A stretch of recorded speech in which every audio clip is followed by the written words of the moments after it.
എല്ലാ പ്രേക്ഷകർക്കും സ്വാഗതം. ഇത് വില്ലി white toothpaste presents Amrit Veni hair elixir flowers 1 കോടി. വളരെ സങ്കടകരമായ ഒരു സാഹചര്യമാണ് പ്രേക്ഷകരോട് എനിക്കിന്ന് പറയാനുള്ളത്. ശരീരത്തെ ചെറിയ ചെറിയ രക്തധമനികൾ പൊട്ടി 24 മണിക്കൂറും ശരീരത്തു നിന്ന് രക്തം വാർന്നു പോകുന്ന ഒരാളാണ് ഇന്നെന്റെ മത്സരാർത്ഥിയായി വരുന്നു ചെങ്ങന്നൂർ വെൺമണിയിൽ നിന്ന് +1 വിദ്യാർത്ഥിനി പ്രത്യക്ഷ. സ്വപ്നങ്ങൾക്ക് ചിറകുകൾ നൽകി ആഹ്ലാദത്തിന്റെ ആകാശമതിരിടേണ്ട കൗമാരത്തിൽ ആലപ്പുഴ ചെങ്ങന്നൂർ വെൺമണി സ്വദേശിനി പ്രത്യക്ഷയുടെ മുഖത്ത് വിരിയുന്ന ഈ പുഞ്ചിരിയിൽ അനുദിനം വേദന കിനിയുന്ന ജീവിതത്തിന്റെ നിസ്സഹായത നിറയുകയാണ്. രക്തധമനികൾ പൊട്ടുന്നതിനെ തുടർന്നുണ്ടായ അമിത രക്തസ്രാവവും അബോധാവസ്ഥയിലേക്കുള്ള വഴുതി വീഴലും ഈ +1 വിദ്യാർത്ഥിനിയെ നിരന്തരം വേട്ടയാടുകയാണ്. മകൾക്ക് വേണ്ടി മാത്രം ജീവിതം മാറ്റിവെച്ച അച്ഛനും അമ്മയും പ്രതീക്ഷകൾ കൈവിടാത്ത മനസ്സുമായി എപ്പോഴുമുണ്ട് പ്രത്യക്ഷയോടൊപ്പം. നാട്ടുകാരും വെൺമണി മാർത്തോമ ഹൈസ്കൂളിലെ കൂട്ടുകാരും സ്നേഹവാത്സല്യങ്ങൾ നൽകി പ്രിൻസിപ്പൽ ബിനിമോൾ കോശി ഉൾപ്പെടെ ചേർത്ത് പിടിക്കുന്ന പ്രിയപ്പെട്ട അധ്യാപകരുമെല്ലാം ഈ പെൺകുട്ടിക്ക് സാധാരണ ജീവിതത്തിലേക്ക് തിരിച്ചു വരാൻ പ്രേരണയും പ്രചോദനവുമാകുന്നു.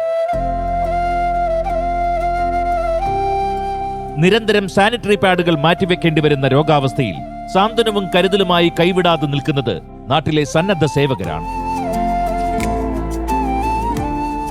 ഒരു പെൺകുട്ടിയും കടന്നുപോകാത്ത കഠിനവേദനകളുടെയും ദുരിത ജീവിതത്തിന്റെയും കരിനിഴലുകൾക്കിടയിലും പ്രതീക്ഷയുടെ പ്രകാശം തേടി ഒരമ്മയും മകളും ഹേമയും പ്രത്യക്ഷയും ഫ്ലവേഴ്സ് 1 കോടിയുടെ വേദിയിലേക്ക്.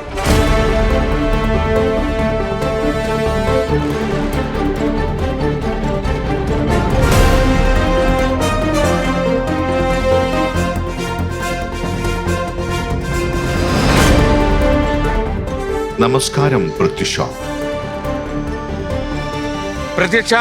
നമസ്കാരം. നമസ്കാരം. പ്രത്യക്ഷ ഇത് അമ്മയാണ്. അമ്മയുടെ പേര് ഹേമ എന്നല്ലേ? ഹേമ അനിൽ. സാധാരണ ഇതിൽ പ്രിയപ്പെട്ട പ്രേക്ഷകരെ നിങ്ങൾക്കറിയാം, ഒരു മത്സരാർത്ഥിയാണ് മിക്കവാറും ഇവിടെ മത്സരിക്കുക. ഇന്ന് ഈ പ്രത്യക്ഷയുടെ ചില കാര്യങ്ങളൊക്കെ പറയാനും പ്രത്യേകിച്ച് കുറച്ച് ശരീരശാസ്ത്രപരമായ കാര്യങ്ങളൊക്കെ അമ്മയ്ക്ക് പറയാനുണ്ട്. ഒരു അമ്മയുടെ നാവിൽ നിന്ന് തന്നെ കേൾക്കുന്നതായിരിക്കും അത് നല്ലത്. അതുകൊണ്ട് അമ്മയെക്കൂടെ നമ്മൾ നിർത്തിയിരിക്കുക. പ്രത്യക്ഷയ്ക്ക് ഒരു സപ്പോർട്ടും. പിന്നെ അമ്മയല്ലേ കൂടെ നടക്കുന്നത് എപ്പോഴും അല്ലേ? കൂടെ വേറെ ആരാ വന്നിരിക്കുന്നത് ഇന്ന്? അച്ഛൻ. അനിലിന്റെ വീട് എവിടെയാണ്? എന്റെ വീട് പന്തളം. വെൺമണിയാണോ അല്ലേ? ശരിക്കും വെൺമണിയാ. വെൺമണി എന്ന് പറഞ്ഞാൽ നമുക്ക് വളരെ സുപരിചിതമായ ഒരു പേരാ. കാരണം സിമ്പിളാണ്. ആകാശവാണിയിൽ ഒരു അറിയപ്പെട്ട വാർത്താ വായനക്കാരുണ്ടായിരുന്നു, വെൺമണി വിഷ്ണു. അപ്പൊ അദ്ദേഹത്തെ നമ്മൾ ഓർമ്മിക്കാതിരിക്കില്ല. വെൺമണി എന്ന് കേട്ടാൽ വിഷ്ണു ഏട്ടനെ ഓർമ്മിക്കും. അപ്പൊ ഇദ്ദേഹം അഭിരാമി. എവരുമായിട്ട് എങ്ങനെയാ ബന്ധം അഭിരാമിയുടെ? അനിലങ്കളുടെ അനിയന്റെ മോളാ. ഇപ്പൊ എന്താ ചെയ്യുന്നേ? +2. അപ്പൊ നിങ്ങളൊന്ന് സഹായിക്കണം. മത്സരം വഴിമുട്ടുമ്പോൾ നിങ്ങളുടെ ആവശ്യം വരും.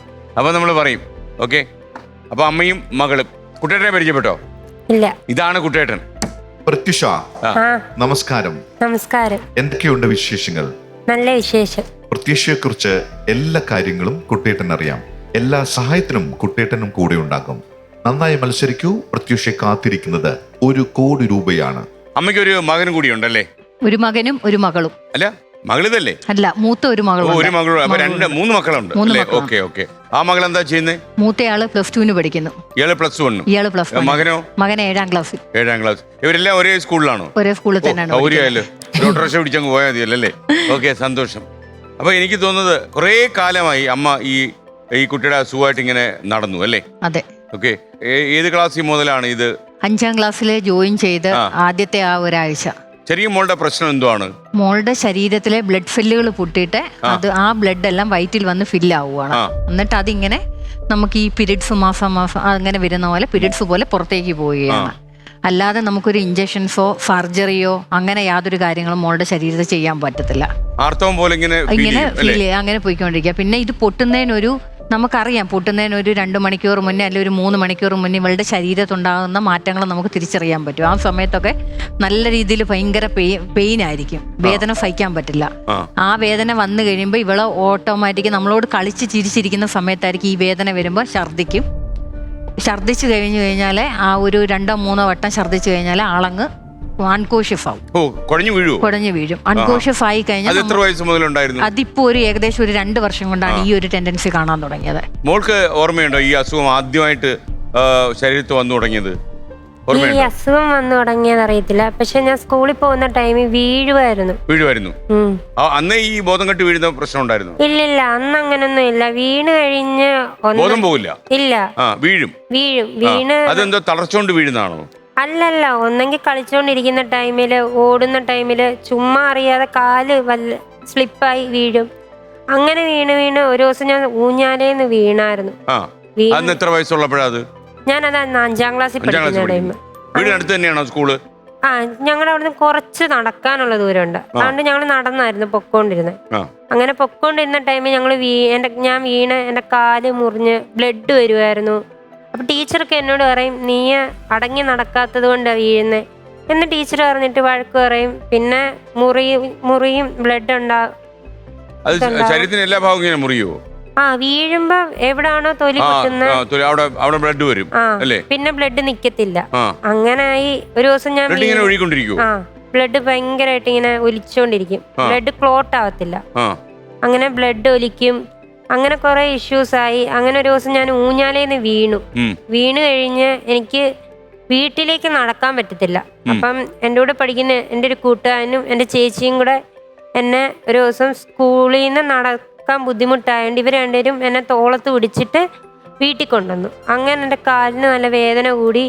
പിറ്റേ ദിവസം ആശുപത്രി പോയി ടൈമിൽ അങ്ങനെ ആശുപത്രിയായിട്ട് നടന്ന് ഇപ്പം ഇതിൻ്റെ ഇടയ്ക്കാണ് ഇന്ന അസുഖമാണെന്ന് കണ്ടുപിടിച്ചത്. പക്ഷെ ഇതിനും ഒരു ട്രീറ്റ്മെന്റ് ഇല്ല എന്നാണ് അവർ പറയുന്നത്. ഈ അസുഖത്തിന് എന്താ പേര് പറയുന്നത്? എയർലൈഫ് ഡാനോൾഫ് ഫൈൻഡ് ടൈപ്പ് 4 എന്നാണ് പറയുന്നത്, വാസ്കുലർ ടൈപ്പ്. ഇതിനവർ പറയുന്ന ശരീരത്തിലെ ബ്ലഡ് സെല്ല് പൊട്ടി ബ്ലീഡിങ് ഉണ്ടാവുകയാണ്. പ്രധാനമായും വയറ്, കണ്ണ്, ചെവി, മൂക്ക് അങ്ങനെയുള്ള ഭാഗങ്ങളാണ്. കേരളത്തിൽ തന്നെ വളരെ കുറച്ച് ആൾക്കാർക്ക് ഈ രോഗമുള്ളൂ. കേരളത്തിൽ ഇല്ലെന്നാണ് ഡോക്ടേഴ്സ് പറയുന്നത്. അതുകൊണ്ടാണ് കുറച്ച് ആളുകളേ ഉള്ളൂ.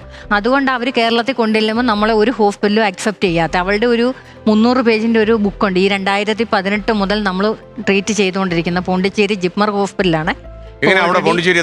പോണ്ടിച്ചേരി എത്താൻ കാരണം ഇവള് കുഞ്ഞുനാൾ മുതൽ ഇവിടുത്തെ ആശുപത്രികളിലൊക്കെ ചികിത്സിച്ചു കഴിഞ്ഞു. ഇവിടെ ഞാനാണെങ്കിൽ ആദ്യം Kottayam medical college, ICH, Trivandrum. ഈ അസുഖം ഇതാണെന്ന് കണ്ടുപിടിച്ചായിരുന്നു? ഒരിക്കലും ആൾക്കും വരാത്ത ഒരു അസുഖമാണെങ്കിൽ പെട്ടെന്ന് കണ്ടുപിടിക്കാൻ സാധ്യതയില്ലല്ലോ. ഇല്ല, ഇവിടെ കണ്ടുപിടിച്ചില്ല. ഇവിടെ ആദ്യമായിട്ട് കുഞ്ഞ് വീണു. ചെങ്ങന്നൂർ ഗവൺമെന്റ് ഹോസ്പിറ്റലിൽ കൊണ്ടുവന്നു. അവിടുത്തെ ഡോക്ടർ കുറച്ച് ടെസ്റ്റ് എല്ലാം ചെയ്തിട്ട് എന്നോട് പറഞ്ഞു വെള്ളിയാഴ്ച ഹോസ്പിറ്റലിൽ ചെല്ലാൻ പറഞ്ഞു.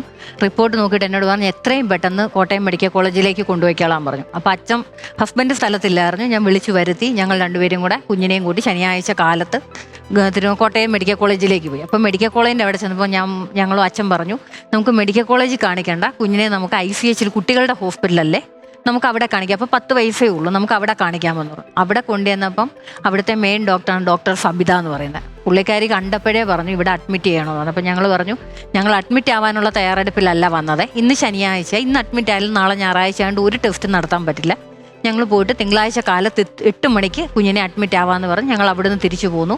തിങ്കളാഴ്ച കാലത്ത് ചെന്നു, അഡ്മിറ്റായി. അന്ന് മുതൽ ഒരു 2.5 മാസക്കാലത്തോളം ICH നമ്മൾ അഡ്മിറ്റായി. അവിടെ ടെസ്റ്റ്, അവർ പറഞ്ഞ ടെസ്റ്റും കാര്യങ്ങളും മിനിറ്റിന് വേണ്ടിന് കുഞ്ഞിന്റെ ശരീരത്തിൽ എവിടുന്നൊക്കെ അവർ ബ്ലഡ് ടെസ്റ്റ് എടുക്കും. ഇല്ല, ആ സമയത്ത് രക്തം അങ്ങനെ ഒഴുക്കുന്നില്ലായിരുന്നു. ഈ മുറിയുന്ന നമുക്കറിയില്ലായിരുന്നു. അങ്ങനെയായി കുഞ്ഞിനെ അവിടുന്ന് എല്ലാ ടെസ്റ്റുകളെല്ലാം കഴിഞ്ഞപ്പോൾ ഞങ്ങളെ മെഡിക്കൽ കോളേജിലേക്ക് ഷിഫ്റ്റ് ചെയ്തു. അവിടുത്തെ ഓർത്തോ വിഭാഗത്തിലെ TG തോമസ് എന്ന് പറഞ്ഞ സാറിനെ കാണാൻ പറഞ്ഞു. അപ്പോൾ സാർ ഇങ്ങനെ നോക്കി. അപ്പോൾ ഇവളുടെ ശരീരത്ത് വലത് കാൽമുട്ടിന് താഴെയായിട്ടൊരു പൂപ്പൽ ഉണ്ടാവുന്നുണ്ടായിരുന്നു. ആ പൂപ്പൽ ഡോക്ടർ പറഞ്ഞു നമുക്ക് ടെസ്റ്റിന് ബയോപ്സിക്ക് വേണ്ടിയിട്ട് എടുക്കണം, സർജറി നടത്തണം എന്ന് പറഞ്ഞു. ശരി, ഞങ്ങൾ അതിന് വില്ലിങ് ആയി. ആദ്യം 2 പ്രാവശ്യം നമുക്ക് സർജറി മാറ്റി വെച്ചു. അതിനുശേഷം സർജറി ചെയ്തു. സർജറി ചെയ്ത് കഴിഞ്ഞപ്പം 9 മാസക്കാലത്തോളം കാല് നിലത്ത് കുത്താനോ എഴുന്നേറ്റൊന്നും നടക്കാനോ പറ്റാത്ത അവസ്ഥയായിരുന്നു. അപ്പം മോളപ്പോ സ്കൂളിൽ പോയിട്ടില്ല ആ സമയത്ത്? ഇല്ലില്ല, ഞാൻ 5ാം ക്ലാസ് വരെ സ്കൂളിൽ പോയിട്ടുള്ളൂ. പിന്നെ 10ന്റെ എക്സാം എഴുതാൻ 5 വർഷം പിന്നെ സ്കൂളിലേ പോയിട്ടില്ല? ഇല്ലില്ല, സ്കൂളിൽ പ്രശ്നമൊന്നുമില്ലായിരുന്നു. അതുകൊണ്ട് സ്കൂളിൽ ടീച്ചേഴ്സ് എല്ലാം നല്ല ഹെൽപ്പായിരുന്നു അല്ലേ? അപ്പൊ 5ാം ക്ലാസ്സിൽ പോയിട്ട് പിന്നെ 10ാം ക്ലാസ്സിലാണ് പോയത്. പിന്നെ 10ന്റെ എക്സാം എഴുതാം, മെയിൻ എക്സാം എഴുതാനാണ് ഞാൻ സ്കൂളിൽ പോയത്. പോകാൻ പറ്റാത്തൊരു അവസ്ഥയായിരുന്നു അല്ലേ? ആയിരുന്നു. ബ്ലഡ് അപ്പോൾ എഴുന്നേറ്റ് നടക്കാൻ പറ്റില്ല, ഞങ്ങൾക്ക് അറിയില്ലായിരുന്നു. അങ്ങനെ ഇരിക്കുന്ന സമയത്ത് 1 വർഷം കഴിഞ്ഞപ്പോഴത്തേക്ക് കുഞ്ഞിന് വയസ്സറിഞ്ഞു. അങ്ങനെ ആയി കഴിഞ്ഞപ്പോഴാണ് ഈ ബ്ലീഡിങ് നിൽക്കുന്നില്ല എന്നൊരു കൺസെപ്റ്റ്, അങ്ങനെ ഒരു കണ്ടുപിടി വന്നു. അങ്ങനെ ഞാൻ ചെങ്ങന്നൂർ ഹോസ്പിറ്റലിൽ തന്നെ ഗൈനക്കോളജിസ്റ്റ് ലത മേഡത്തിനെ കണ്ടു. മേഡം പറഞ്ഞു എന്നെ കൊണ്ട് പറ്റില്ല എന്ന് പറഞ്ഞ് അവിടുന്ന് തിരുവനന്തപുരം ഹോസ്പിറ്റലിലെ ഡോക്ടർ ജബ്ബാർ, PK ജബ്ബാർ എന്ന് പറഞ്ഞ ട്രിവാൻഡ്രം മെഡിക്കൽ കോളേജിലെ ഈ രോഗം കണ്ടുപിടിച്ചില്ല. കേരളത്തിലെങ്കിലും ഈ രോഗം കണ്ടുപിടിച്ചില്ല. എൻഡോക്രൈനോളജി വിഭാഗത്തിലെ ഡോക്ടർ പി.കെ. ജബ്ബാർ സാറിനെ കണ്ടു. ആ സമയത്ത് പിന്നെ വെള്ളപ്പൊക്കം, 2 വർഷം ആ വെള്ളപ്പൊക്കത്തിൻ്റെ ഒരു ബുദ്ധിമുട്ട്. അത് കഴിഞ്ഞപ്പോൾ കൊറോണ വന്നു.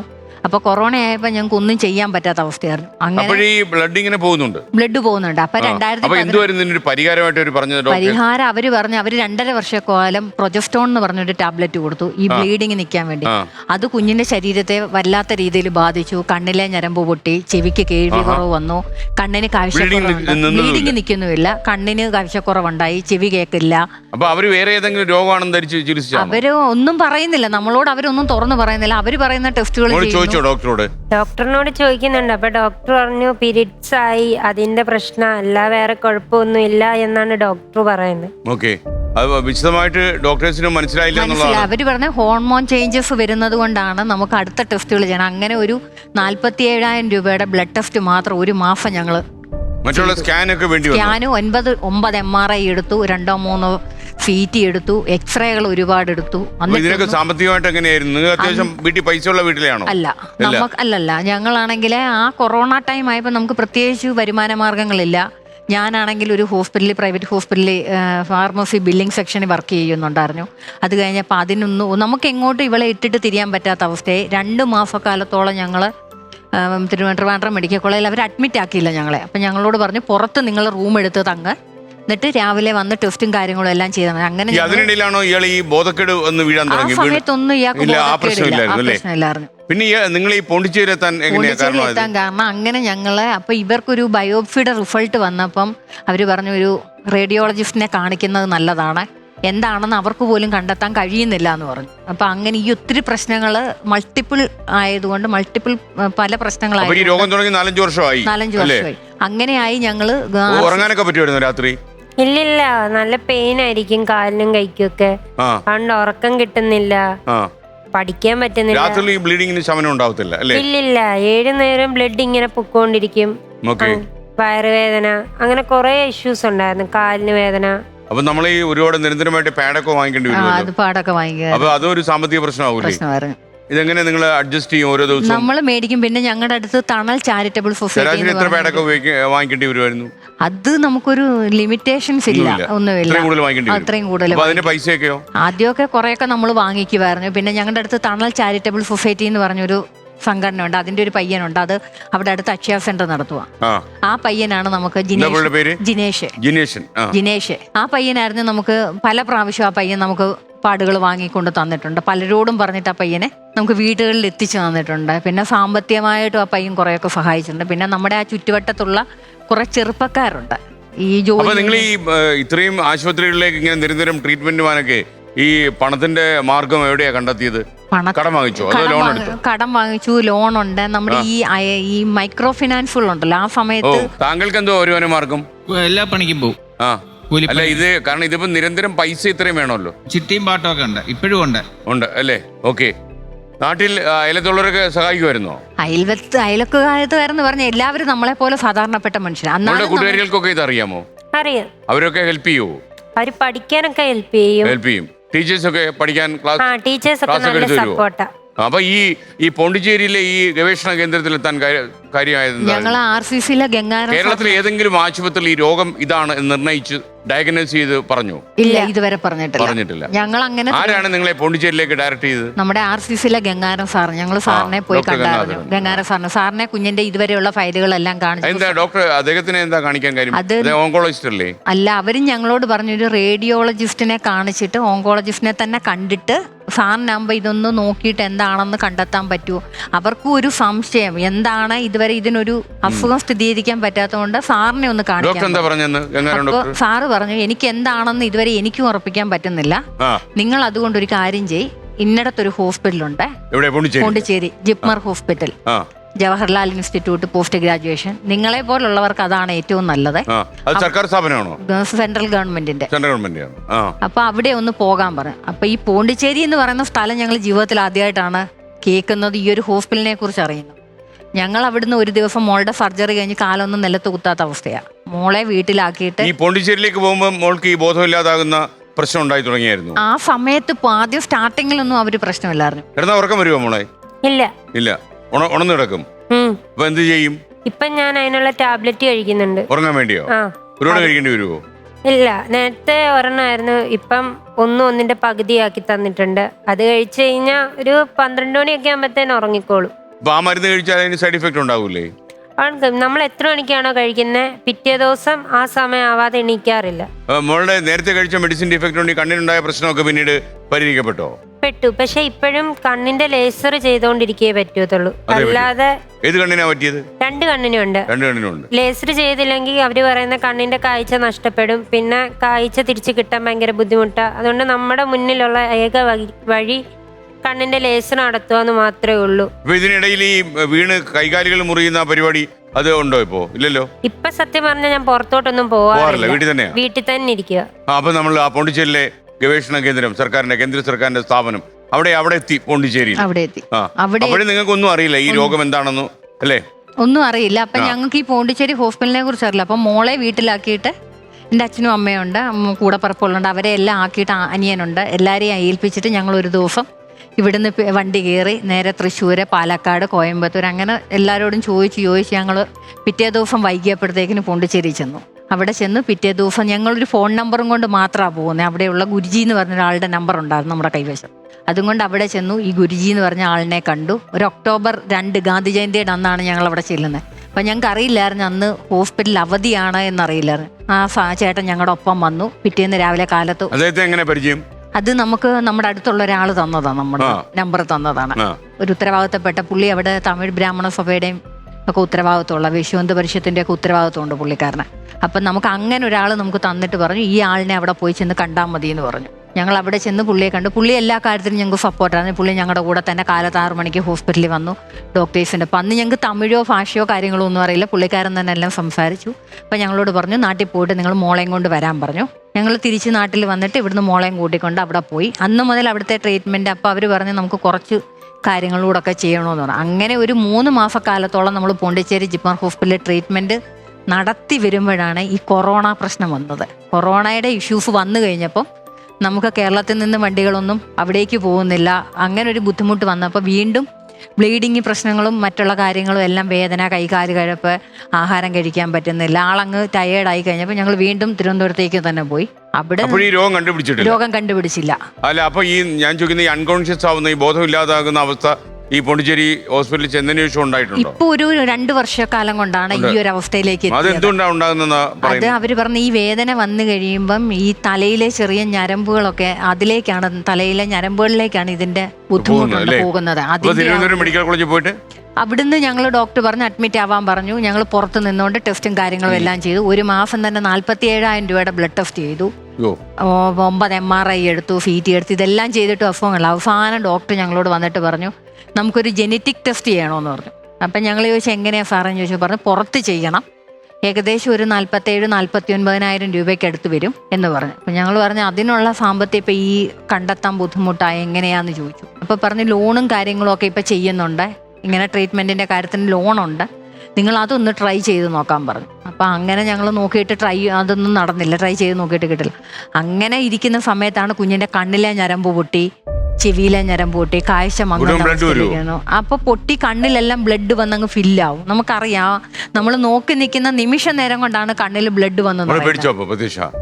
ഇല്ലില്ല, ബ്ലഡ് ഞാൻ വിചാരിച്ചു കണ്ണ് ചൊറിഞ്ഞപ്പോ എല്ലാം ചുമന്നതായിരിക്കുമെന്ന് വിചാരിച്ച് കുഴപ്പമില്ലായിരുന്നു. പക്ഷെ പിറ്റേ ദിവസം രാവിലെ ഉറങ്ങിയിട്ട് വന്ന് നോക്കിയപ്പോ കണ്ണിനകത്ത് നിറച്ച് ബ്ലഡ്. ഞാൻ ചെന്നപ്പോ അമ്മയോട് പറഞ്ഞു, അമ്മ കണ്ണിന് നല്ല വേദനയുണ്ട്, എന്ത് ചെയ്യുമെന്ന് ചോദിച്ചു. അപ്പം അമ്മ പറഞ്ഞു നമുക്ക് അവിടുത്തെ ഡോക്ടറിനെ വിളിച്ച് ചോദിച്ചിട്ട് എന്തെങ്കിലും ചെയ്യാന്ന് പറഞ്ഞു. അങ്ങനെ അടുത്തുള്ള ഒരു ആശുപത്രി കാണിക്കാൻ പറഞ്ഞു. അന്ന് ഞായറാഴ്ച ദിവസം ഹോസ്പിറ്റലിൽ ചെന്നിട്ട് ഡോക്ടേഴ്സ് ഒന്നുമില്ല. അങ്ങനെ ചെങ്ങന്നൂർ ഒരു ഡോക്ടർ വീട്ടിൽ നോക്കുന്നുണ്ടെന്ന് പറഞ്ഞു. അങ്ങനെ വീട്ടിൽ പോയപ്പം ഡോക്ടർ കണ്ണ് പരിശോധിച്ചിട്ട് പറഞ്ഞു കണ്ണിലെ ഞരമ്പ് പൊട്ടിയതാ, നമുക്കിപ്പോൾ ഒന്നും ചെയ്യാൻ പറ്റത്തില്ല, നമുക്കിപ്പോൾ അതിനുള്ള മരുന്നൊഴിച്ച് മാറുവാണെങ്കിൽ മാറട്ടെ, അല്ലാതെ ഇപ്പോൾ ഒന്നും ചെയ്യാൻ പറ്റത്തില്ലെന്ന് പറഞ്ഞാൽ കുറച്ച് ദിവസത്തേക്കിനുള്ള മരുന്നും മെഡിസിനും തന്നു. പിന്നെ കാഴ്ച പിന്നെ അന്നൊന്നും കുഴപ്പമില്ലായിരുന്നു. പക്ഷെ കുറച്ച് ദിവസം കഴിഞ്ഞപ്പം കണ്ണിന് മങ്ങലിപ്പ് വരുന്നുണ്ട്, കണ്ണീന്ന് വെള്ളം എടുക്കാൻ തുടങ്ങി, മൂട് പോലെ തോന്നാൻ തുടങ്ങി, അങ്ങനെ കുറെ പ്രശ്നമായി. പിന്നെ സ്കൂളിൽ ഇടയ്ക്ക് കൊണ്ടിരുത്തുമായിരുന്നു. അപ്പൊ ബോർഡിൽ എഴുതുന്ന കാണാൻ പറ്റുന്നില്ല, ടെസ്റ്റിൽ എഴുതിയേക്കുന്ന വായിക്കാൻ പറ്റുന്നില്ല, അങ്ങനെ കുറെ പ്രശ്നങ്ങളായി. നടക്കാൻ പറ്റുന്ന അവസ്ഥ ഉണ്ടായിരുന്നു. അപ്പോ അപ്പോഴും ഞാൻ നടക്കുമ്പോ വീഴുമായിരുന്നു. വീഴും, കൈമുറിയും കാലുമുറിയും ഒക്കെ ചെയ്യും. ഈ സാധാരണ നമുക്ക് ആ സമയത്തൊക്കെ ഈ നടന്ന് നമ്മൾ തറയിൽ വീണാലേ നമുക്ക് ചില സ്ഥലങ്ങളിൽ പൊട്ടുന്നു, പൊട്ടി ബ്ലഡ് വരുന്നു. അപ്പൊ അത് പെട്ടെന്ന് നിൽക്കുവോ അതോ പിന്നെ തുടരുവോ? ഇല്ലില്ല, ആ മുറിവ് എങ്ങനെ കരിയും? മുറി 4-5 ദിവസം എടുക്കും കരിയാൻ അല്ലേ. അതുകൊണ്ട് ടീബറ്റ് എന്ന് പറയുന്ന ഒരു ഓയിൽമെന്റ് വന്നിട്ടുണ്ട്. അപ്പൊ അതിട്ടാ മാത്രമേ എന്റെ ശരീരത്തെ മുറിവുകളെല്ലാം ഉണങ്ങത്തുള്ളൂ. മോൾക്ക് ഈ മരുന്ന് കഴിക്കുന്നതിനൊക്കെ എന്തെങ്കിലും വിലക്കുകളുണ്ടോ? ഉണ്ട്. എനിക്ക് അയൺ ടാബ്ലറ്റ് അങ്ങനെയുള്ള ടാബ്ലറ്റ് ഒന്നും കഴിക്കാൻ പാടില്ല എന്ന് ഡോക്ടർ പറഞ്ഞിട്ടുണ്ട്. ഡോക്ടേഴ്സ് തരുന്ന ഏത് മരുന്നാണോ അത് മാത്രം, അല്ലാതെ വേറൊരു മരുന്ന് ഇപ്പൊ എനിക്ക് തുമ്മലായാൽ പോലും ഒരു തുമ്മലിന്റെ ഗുളിക കഴിക്കാനോ പാരസെറ്റാമോൾ കഴിക്കാനോ ഒന്നും പറ്റത്തില്ല. ഓക്കെ, നമുക്കൊരു കാര്യം ചെയ്യാം. നമുക്കിനി മോളെ മത്സരിക്കണ്ടേ? നമുക്ക് അത്യാവശ്യം കാശൊക്കെ വേണ്ടേ? നമുക്ക് ചികിത്സിക്കാൻ പൈസ വേണ്ടേ? അപ്പൊ മോള് ഏറ്റവും അടുത്ത കൂട്ടുകാരി ആരാ? അക്കുവിനോടാണോ കാര്യങ്ങളൊക്കെ പറയുന്നത്, വിഷമങ്ങളൊക്കെ പറയുന്നത്? അല്ല. പിന്നെ ആരോടാ പറയുന്നത്? എന്റെ അടുത്തൊരു കൂട്ടുകാരനുണ്ട്, അവനോടായിരുന്നു എല്ലാം പറയുന്നത്. അപ്പൊ എന്തായാലും അമ്മയുണ്ടല്ലോ ഏറ്റവും അടുത്ത കൂട്ടുകാരിയായിട്ട്. മോളുടെ കാര്യങ്ങളെല്ലാം അമ്മയോട് പറയാമല്ലോ അല്ലേ? ശരിക്കും എന്നോടല്ല കൂടുതൽ അടുപ്പം, അച്ഛനുമായിട്ട് അടുപ്പം. അച്ഛനോടാ ഞാൻ എന്ത് പറഞ്ഞാലും അത് അവിടെ ഇരുന്ന് പറഞ്ഞോട്ടെ എന്ന് കരുതിക്കണം. പക്ഷെ അച്ഛനാണ് എല്ലാം അല്ലേ? നമ്മള് പടമൊക്കെ വരയ്ക്കുവോ? നമുക്ക് അതിലേക്ക് വരാം. അപ്പൊ ഞാൻ അറിഞ്ഞു 1-2 കാര്യങ്ങൾ പടം വരയെ കുറിച്ചൊക്കെ തന്നെ. 2 രീതിയിൽ മത്സരിക്കാം മോളെ. ഇവിടെ 10 ചോദ്യങ്ങൾ വഴി 1 കോടിയിലെത്താം, 20 ചോദ്യങ്ങൾ വഴി 1 കോടിയിലെത്താം. അപ്പൊ ഏതായിരിക്കും നിങ്ങൾ പ്രിഫർ ചെയ്യുക? 20 ചോദ്യങ്ങൾ മതി. ഈ നമുക്ക് അമ്മയും മോളും കൂടെ മത്സരിക്കുന്ന രീതിയിൽ നമുക്ക് മുന്നോട്ട് പോവാം. ഞാൻ ഒറ്റയ്ക്കും നിങ്ങൾ 2 പേരും. റെഡി അല്ലേ? ഓക്കെ, അപ്പൊ നമ്മൾ ആദ്യത്തെ ചോദ്യത്തിലേക്ക് പോവാണ്. 10,000 രൂപയുടെ ചോദ്യമാണ് ആദ്യത്തെ ചോദ്യം. കിട്ടിയാൽ ഊട്ടി എന്നുള്ള ലൈനിലായിരിക്കും നമ്മൾ മുന്നോട്ട് പോവാ. Okay, monitor please. ഏത് സംഗീത ഉപകരണമാണ് വേണു, മുരളി എന്നീ പേരുകളിലും അറിയപ്പെടുന്നത്? ഓപ്ഷൻ എ ഓടക്കുഴൽ, ഓപ്ഷൻ ബി വീണ, ഓപ്ഷൻ സി മൃദംഗം, ഓപ്ഷൻ ഡി ചെണ്ട. ഓപ്ഷൻ എ ഓടക്കുഴൽ. കൂട്ടാമോ എനിക്ക്? മോൾ എന്തെങ്കിലും ഉപകരണം വല്ല വായിക്കുവോ? ഞാൻ പാട്ട് പാടുവോ? ഇല്ല. ഗിറ്റാർ വായിക്കുവോ? വായിക്കത്തില്ല, മേടിച്ചു വെച്ചിട്ടുണ്ട്. പഠിക്കണം. ഗിറ്റാർ വാങ്ങിച്ചു വെച്ചിരിക്കുക. എന്തെങ്കിലും ഒരു കാലത്ത് പഠിക്കാന്ന് വിചാരിച്ചു. തേങ്ങ കൂട്ടിയിട്ടൊന്നുമല്ല വീട്ടില്, എന്തെങ്കിലും ഒരു കാലത്ത് ഉപയോഗിക്കാന്ന്, അങ്ങനെയാണോ? അല്ലല്ല, പഠിക്കണം. ഓക്കെ, പഠിക്കണം. അപ്പൊ ഓപ്ഷൻ എ ഞാൻ പൂട്ടി, ഓടക്കുഴൽ. 10,000 രൂപ കിട്ടി. ഉത്തരം ശരിയാണ്. ഇപ്പൊ നല്ല സ്റ്റാർട്ടാണ്, തുടക്കം കൊള്ളാം. ഈ ജനറ്റിക് ടെസ്റ്റ് നടത്തിയെന്ന് പറഞ്ഞാൽ അത് ചെയ്യാൻ പറ്റിയോ? അത് ചെയ്യാൻ പറ്റി. അത് പക്ഷേ ഞങ്ങൾ ചെയ്ത 2021 ഒക്ടോബറിലാണ്. സെപ്റ്റംബറിൽ നമ്മൾ ടെസ്റ്റിന് കൊടുത്തു. സെപ്റ്റംബർ ഒക്ടോബറോട് നമുക്ക് റിസൾട്ട് കിട്ടി. ഇവിടെ 49,000 രൂപ ചോദിച്ച സ്ഥാനത്ത് അവിടെ ഞങ്ങൾക്ക് 14,800 രൂപ അടച്ചാൽ മതിയായിരുന്നു. അടച്ചു. ഞങ്ങൾ ജനറ്റിക് ടെസ്റ്റ് ചെയ്തു. 1 മാസം കഴിഞ്ഞപ്പോൾ റിപ്പോർട്ട് വന്നു. നമ്മളെ അവിടുന്ന് വിളിക്കാൻ റിപ്പോർട്ട് ആകുമ്പോഴേ. ആ റിപ്പോർട്ടിൽ എന്തായിരുന്നു ഉള്ളത്? അപ്പൊ അതിലാണ് ഈ അസുഖം ഇന്നതാണെന്നും വാസ്കുലർ ടൈപ്പ് ആണെന്നും എയർലൈസ് ഡാനോൾസ് ഫൈൻഡ് ടൈപ്പ് 4 എന്ന അസുഖമാണെന്നും പറഞ്ഞ് നമുക്ക് കണ്ടപ്പോൾ ഡോക്ടർ കുറച്ച് റെസ്ട്രിക്ഷൻസ് പറഞ്ഞിട്ടുണ്ട് നമുക്ക്. പിന്നെയാണ് പോണ്ടിച്ചേരിയിലേക്ക് വീണ്ടും പോയത്. വീണ്ടും ഞങ്ങൾ അവിടുന്ന് പോണ്ടിച്ചേരിയിലേക്ക് തന്നെ പോയി. അന്ന് മുതൽ ഇന്ന് വരെ ഞങ്ങൾ അവിടുത്തെ ട്രീറ്റ്മെന്റ് കണ്ടിന്യൂ ചെയ്യും. പക്ഷേ ഈ ഒരു അസുഖം പോണ്ടിച്ചേരിയിലെ അതൊരു ഗവേഷണ കേന്ദ്രം കൂടാണല്ലോ, റിസർച്ച് സെന്റർ അല്ലേ? അവര് ഈ കാര്യം സ്ഥിരീകരിച്ചോ? സ്ഥിരീകരിച്ചു. അവരാണ് നമുക്കിത് സ്ഥിരീകരിച്ചത്. കേരളത്തിൽ ഇങ്ങനെ ഇത് ആർക്കെങ്കിലും ഈ രോഗം ഉള്ളതായിട്ട് അവർ പറഞ്ഞോ? അറിയില്ല, അവര് പറഞ്ഞില്ല. പക്ഷേ ഇന്ത്യയിൽ അവർ പറയുന്നത് കുറച്ചു പേർക്കേ ഉള്ളൂ, ഒരു 503 പേർക്കേ ഉള്ളൂ.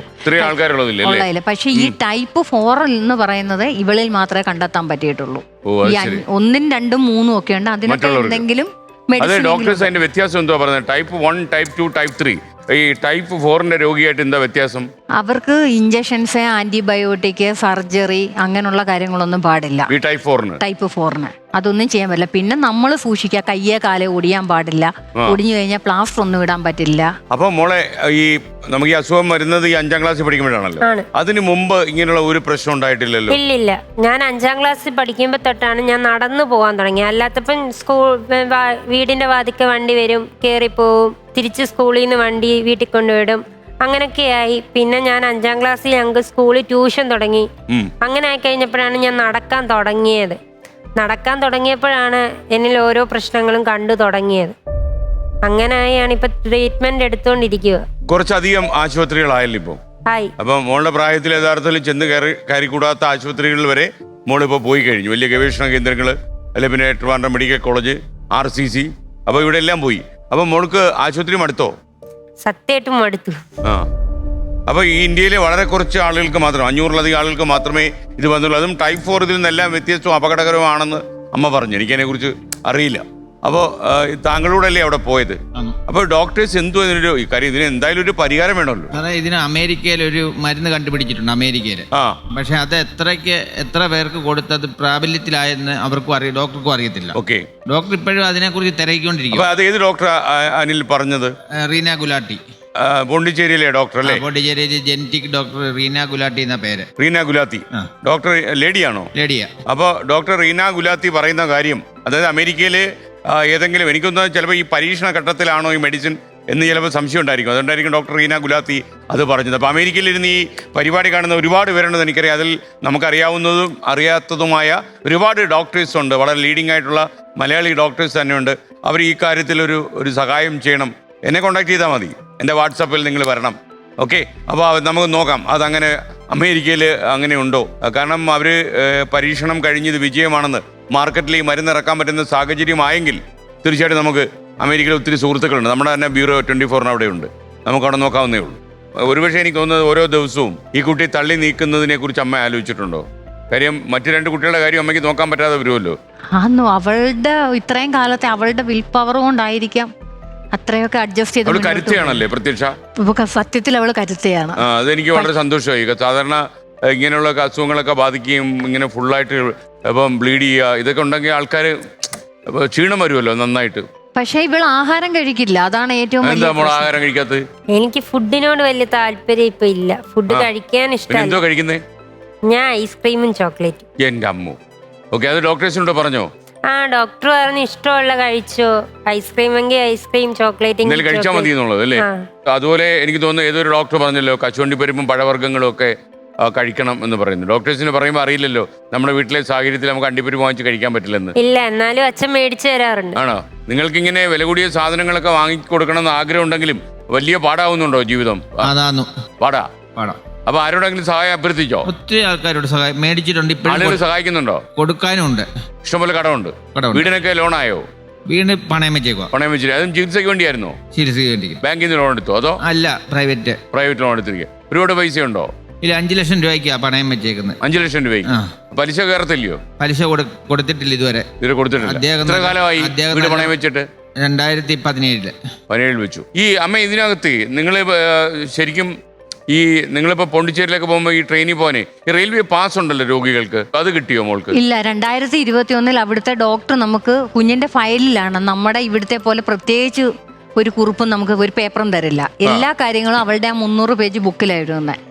ആരെഴുതി വെക്കും? ഡോക്ടർ എഴുതി വെച്ചിട്ടുണ്ട്. ഡോക്ടർ എഴുതി വെച്ചിട്ട് ഞങ്ങളോട് പറഞ്ഞു ഇത് റെയിൽവേയിൽ കൊടുക്കാൻ പറഞ്ഞു. അങ്ങനെ നമ്മളത് റെയിൽവേയിൽ കൊടുത്തപ്പോൾ അവര് പറഞ്ഞു റെയിൽവേ ഈ ഒരു അസുഖത്തിന് പാസ് അനുവദിക്കാൻ പറ്റില്ല. പിന്നെ സ്പെഷ്യൽ എന്താണ് അത് റെയിൽവേക്ക് പ്രശ്നം? അത് ഈ ഒരു രോഗം സ്ഥിരീകരിച്ചിട്ടില്ല, ഇപ്പോഴല്ലേ അത് കണ്ടെത്തിയത്. അതുകൊണ്ട് സ്പെഷ്യൽ അല്ല അത് പക്ഷേ നമ്മുടെ കുറ്റമാണോ? ഓരോ പുതിയ രോഗം വന്നത് സ്ഥിരീകരിക്കപ്പെട്ടു കഴിഞ്ഞാൽ പിന്നെ അത് റെയിൽവേ അനുവദിക്കില്ലെന്ന് പറഞ്ഞാൽ എന്തായാലും കാര്യം. അവര് പറയുന്നത് ഇനി അടുത്ത ഇതിൽ റെയിൽവേ ഇത് ഉൾക്കൊള്ളിക്കാമെങ്കിൽ മാത്രമേ തരാൻ പറ്റത്തുള്ളൂ എന്ന് പറഞ്ഞു. പിന്നെ ഡോക്ടർ ഞങ്ങളോടൊരു സജഷൻ പറഞ്ഞു, ഇത് നമ്മുടെ അവിടുത്തെ MP മുഖാന്തരമാണെങ്കിൽ അവർക്കത് കേന്ദ്രത്തിൽ അറിയിക്കാൻ പറ്റും. അങ്ങനെ ഒരു സ്പെഷ്യൽ കോട്ട വഴി നമുക്കിത് അനുവദിച്ച് എടുക്കാൻ പറ്റുമെന്ന് പറഞ്ഞു. അതിനു വേണ്ടിയിട്ട് നമ്മൾ 3 രാഷ്ട്രീയ പാർട്ടിയിലും പെട്ട MP, MLA, മന്ത്രിമാരെ, മുഖ്യമന്ത്രി, കേന്ദ്രമന്ത്രിമാരെ എല്ലായിടത്തും എല്ലായിടവും കാണിക്കുമ്പോൾ അവർ നമ്മളോട് പറഞ്ഞ ഈ ഞങ്ങൾക്ക് ഡോക്ടർ സർട്ടിഫിക്കറ്റ് വേണം. അപ്പൊ ഹോസ്പിറ്റലിൽ നിന്ന് ഡോക്ടർ നമുക്ക് മെഡിക്കൽ സർട്ടിഫിക്കറ്റ് തരില്ല. അവര് പറയുന്നത് ഇത് കേന്ദ്ര സർക്കാരിന്റെ ഹോസ്പിറ്റലാണ്, അതിനാണ് നമ്മുടെ കൈവശം അവർ ഈ ഫയല് തന്നു വിടുന്നത്. അതിലൊരു ബാർകോഡ് ഉണ്ട് കുഞ്ഞിന്.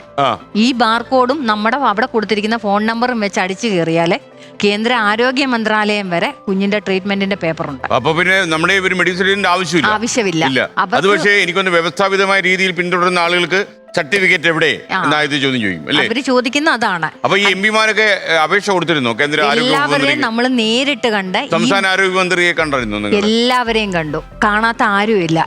ഞങ്ങൾ താമസിക്കുന്ന അതേ വാർഡിന്റെ MLA കൂടിയാണ്, ഫിഷറീസ് വകുപ്പ് മന്ത്രി കൂടിയായ സജി ചെറിയാൻ.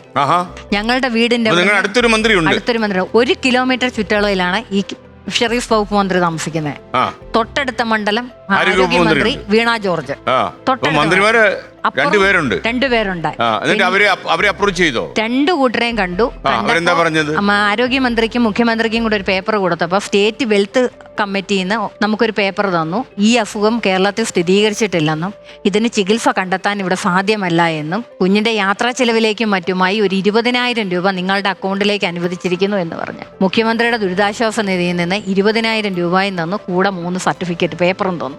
അത് അവിടെയും ചിലപ്പോ ഈ പ്രശ്നം ഉണ്ടാവും. ചിലപ്പോ ഈ അസുഖം ലിസ്റ്റ് ചെയ്യപ്പെട്ടോ എന്ന് അറിയില്ലല്ലോ. അപ്പൊ എന്തായാലും ഒരു കാര്യം ചെയ്യണം. നമ്മുടെ ഈ റെയിൽവേ പാസഞ്ചേഴ്സിന്റെ ഒരു മേധാവിയാണ് നമ്മുടെ BJP നേതാവ് കൃഷ്ണദാസ്.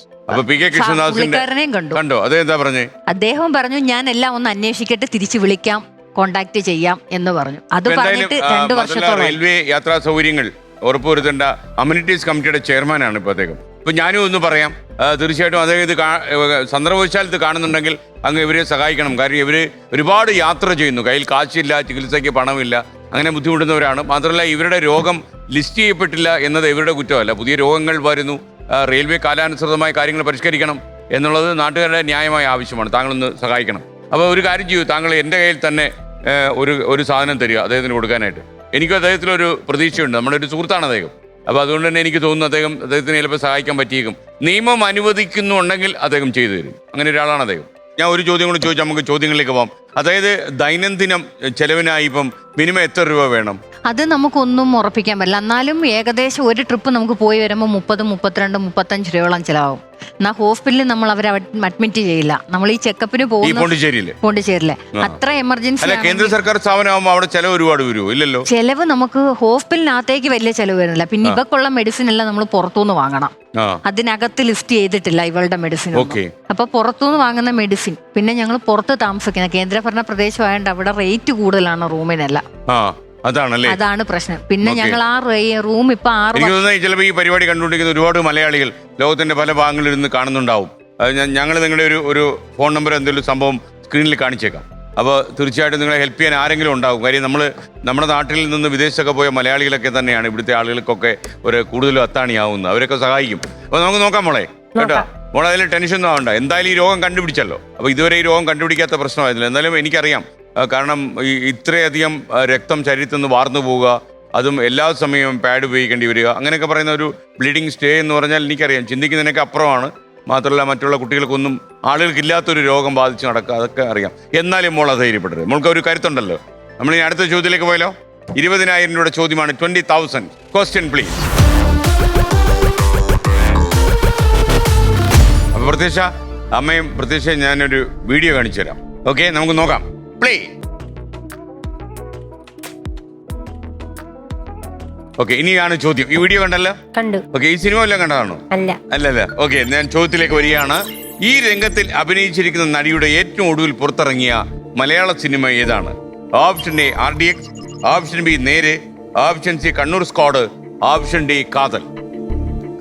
നടി ആരാണെന്ന് മനസ്സിലായോ? ജ്യോതിക. യെസ്, ജ്യോതികയാണ് നടി. ഓപ്ഷൻ ഡി കാതൽ. ഉറപ്പിക്കാമോ? ഉറപ്പിക്കാം. Are you confident? ആണല്ലേ. ഓക്കെ, ഓപ്ഷൻ ഡി കാതൽ. താങ്കൾ പറഞ്ഞ ഉത്തരം ശരിയാണ് കുട്ടി. മമ്മൂട്ടിയുടെ നായികയായിട്ടാണ് ജ്യോതിക അഭിനയിച്ചത്.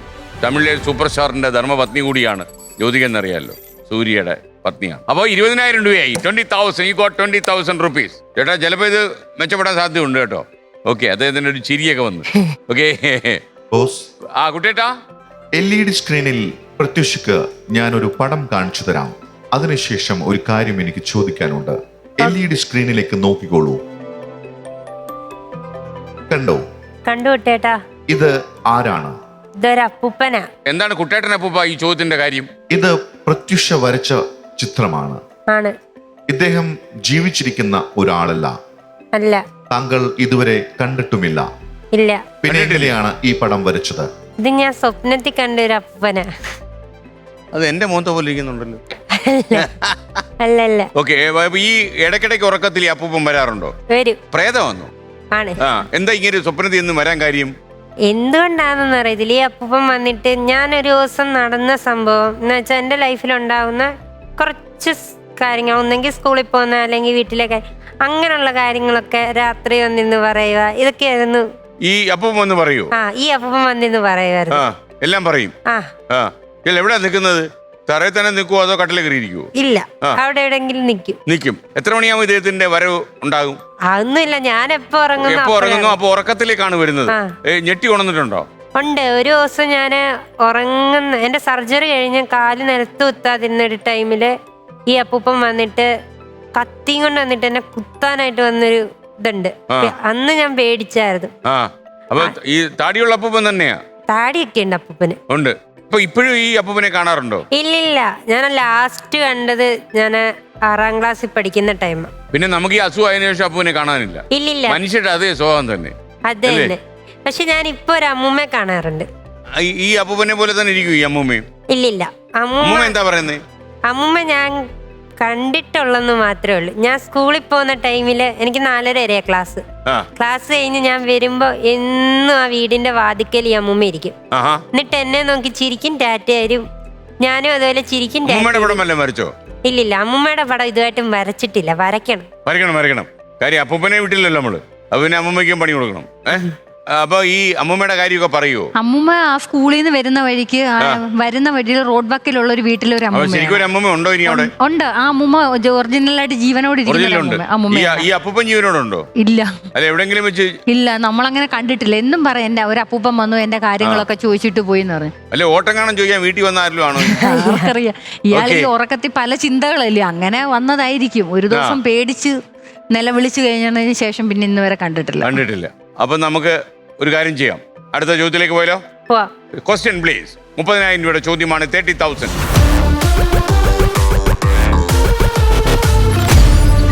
ഏത് വ്യക്തിയുടെ ജന്മദിനമാണ് ഇന്ത്യയിൽ ദേശീയ പക്ഷി നിരീക്ഷക ദിനമായി ആചരിക്കുന്നത്?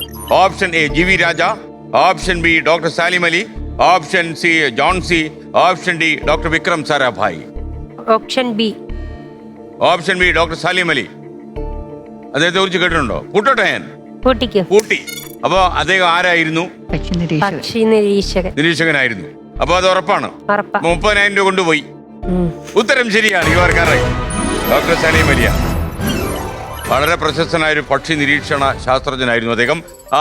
എനിക്ക് തോന്നുന്നു ഈ പൊതുവെ നമ്മളിപ്പോ ഇങ്ങനെ യാത്രയൊക്കെ ചെയ്യുമ്പോഴേ മോൾക്ക് ഈ അസുഖം ബാധിച്ചതിന് ശേഷം പെട്ടെന്ന് ശരീരം തളർന്നു പോയി ഇരിക്കേണ്ട അവസ്ഥയൊക്കെ വരുമോ? ചില സമയത്ത് ഭയങ്കര ടയേർഡായിരിക്കും. വണ്ടിയിലൊക്കെ പോകുമ്പോ എന്തോ ചെയ്യുന്നേരം? ഞാൻ വണ്ടിയിൽ അങ്ങനെ പോവാറില്ല. ട്രെയിനിലാണോ പോകുന്നത്? ട്രെയിനിൽ പോകുമ്പോ സീറ്റൊക്കെ കിട്ടുമോ എപ്പോഴും നിങ്ങൾക്ക്? അച്ഛൻ പോയി തർക്കാലെടുത്ത് സീറ്റ് കൺഫേം ആവുകയാണെങ്കിൽ മാത്രമേ പോവാറുള്ളൂ. ഇല്ലെങ്കിൽ പോത്തില്ല. ടിക്കറ്റ് ക്യാഷ് പോവും. അല്ല, മറ്റുള്ള യാത്രക്കാരൊക്കെ അവരോടൊക്കെ പറഞ്ഞ അവർ എഴുന്നേറ്റൊക്കെ തരുമോ? അങ്ങനെ ചിലവരൊക്കെ ചെയ്യാറുണ്ട്. ചെയ്യാത്തവരും ഉണ്ട്. ഈ അസുഖം കുറയുന്നതായിട്ടാണോ കാണുന്നത് അസുഖം, അതോ അതുപോലെ തന്നെ നിൽക്കുകയാണോ? അല്ല, അപ്പം ഓരോ ദിവസം ചെല്ലുന്തോറും കണ്ടീഷൻ വളരെ മോശമായിട്ടാണ് വരുന്നത്. ഇപ്പം ഒരു ബ്ലീഡിങ് കൂടുന്നതാണോ അതിന്റെ അർത്ഥം? ബ്ലീഡിങ് കൂടുന്ന മാത്രമല്ല, ഇപ്പൊ അവക്കൊരു ഡിപ്രഷൻ പോലൊരു ഇതുണ്ട്. ഇത് ആലോചിച്ച് മാനസികമായിട്ടൊരു ഇതാണ്. മറ്റു കുട്ടികളെ നമ്മുടെ അവിടെ സൈക്കോളജിസ്റ്റിനെ കാണിക്കാൻ ഇപ്പം നമ്മൾ സൈക്കോളജി കാണിക്കുന്നുണ്ട്, ക്ലിനിക്കൽ സൈക്കോളജിസ്റ്റ് കാണിക്കുന്നുണ്ട്. പിന്നെ ഇപ്പൊ അടുത്ത ആഴ്ച മുതൽ തെറാപ്പിയും കൂടെ സ്റ്റാർട്ട് ചെയ്യണമെന്ന് പറഞ്ഞു. തെറാപ്പിയുടെ ആലോചിച്ച് കൂട്ടി വെക്കുന്നുണ്ടേ മനസ്സിനൊരു ടെൻഷൻ ആവുന്ന സൈക്കോളജിസ്റ്റിന് ചെയ്യാൻ പറ്റും. ഒരു കൗൺസിലിംഗ് ഒക്കെ ചെയ്ത് കഴിയുമ്പോഴേ വേറെ പ്രശ്നമൊന്നും ഇല്ല മോൾക്ക്. ഞാനൊരു ഡോക്ടറൊന്നും അല്ല, എന്നാലും മോളെ കണ്ടസിക്കാൻ പറയുക. അതിന്റെ കൂടെ 10ന്റെ എക്സാം എഴുതുന്ന സമയത്ത് നമ്മളൊരു സ്ക്രൈബിനെ തേടിയിട്ട് പോലും നമുക്ക് സർക്കാർ അനുവദിച്ച് തന്നില്ലായിരുന്നു. പിന്നെ ഇപ്രാവശ്യം അല്ല, ഇതിന് സ്ക്രൈബ് അനുവദിക്കാൻ നിയമമുണ്ടോ? ഇല്ലെന്നാണ് അവർ പറയുന്നത്. പക്ഷെ ഇപ്രാവശ്യം എന്തായാലും നമ്മൾ കുറെ ഓട്ടോ ഒക്കെ ഓടിയിട്ടാണെങ്കിലും ഞങ്ങളൊരു സ്ക്രൈബിനെ അനുവദിച്ച് എടുത്തു. മാർച്ച് 1-ാം തീയതി എക്സാം തുടങ്ങിയാണ്. സ്ക്രൈബ് കിട്ടിയല്ലേ? ഓക്കെ.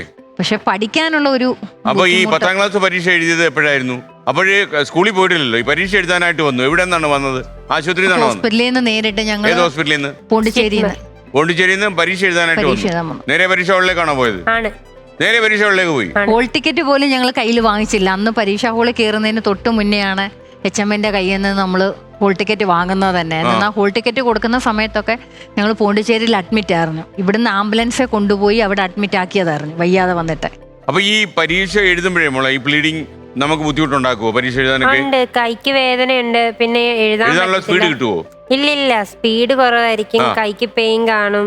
ചിലപ്പോ കയ്യിലെ ലെഗമെന്റ് തെറ്റും. അങ്ങനെ കുറെ പ്രശ്നം ഉണ്ടായിരുന്നു. പക്ഷെ എഴുതി എന്തായാലും പാസ്സായി. ഈ സ്ക്രൈബ് വരുന്നോട് അത് മാറും അല്ലേ? ഒരാൾ എഴുതാറുണ്ടല്ലോ. ഉണ്ട്. ഓക്കെ ഓക്കെ, നമുക്കിനി അടുത്ത ചോദ്യത്തിലേക്ക് പോയാലോ? പോവാ. നമുക്കിനി 40,000 രൂപയുടെ ചോദ്യത്തിലേക്ക് പോകണം. 40,000 ക്വസ്റ്റ്യൻ പ്ലീസ്.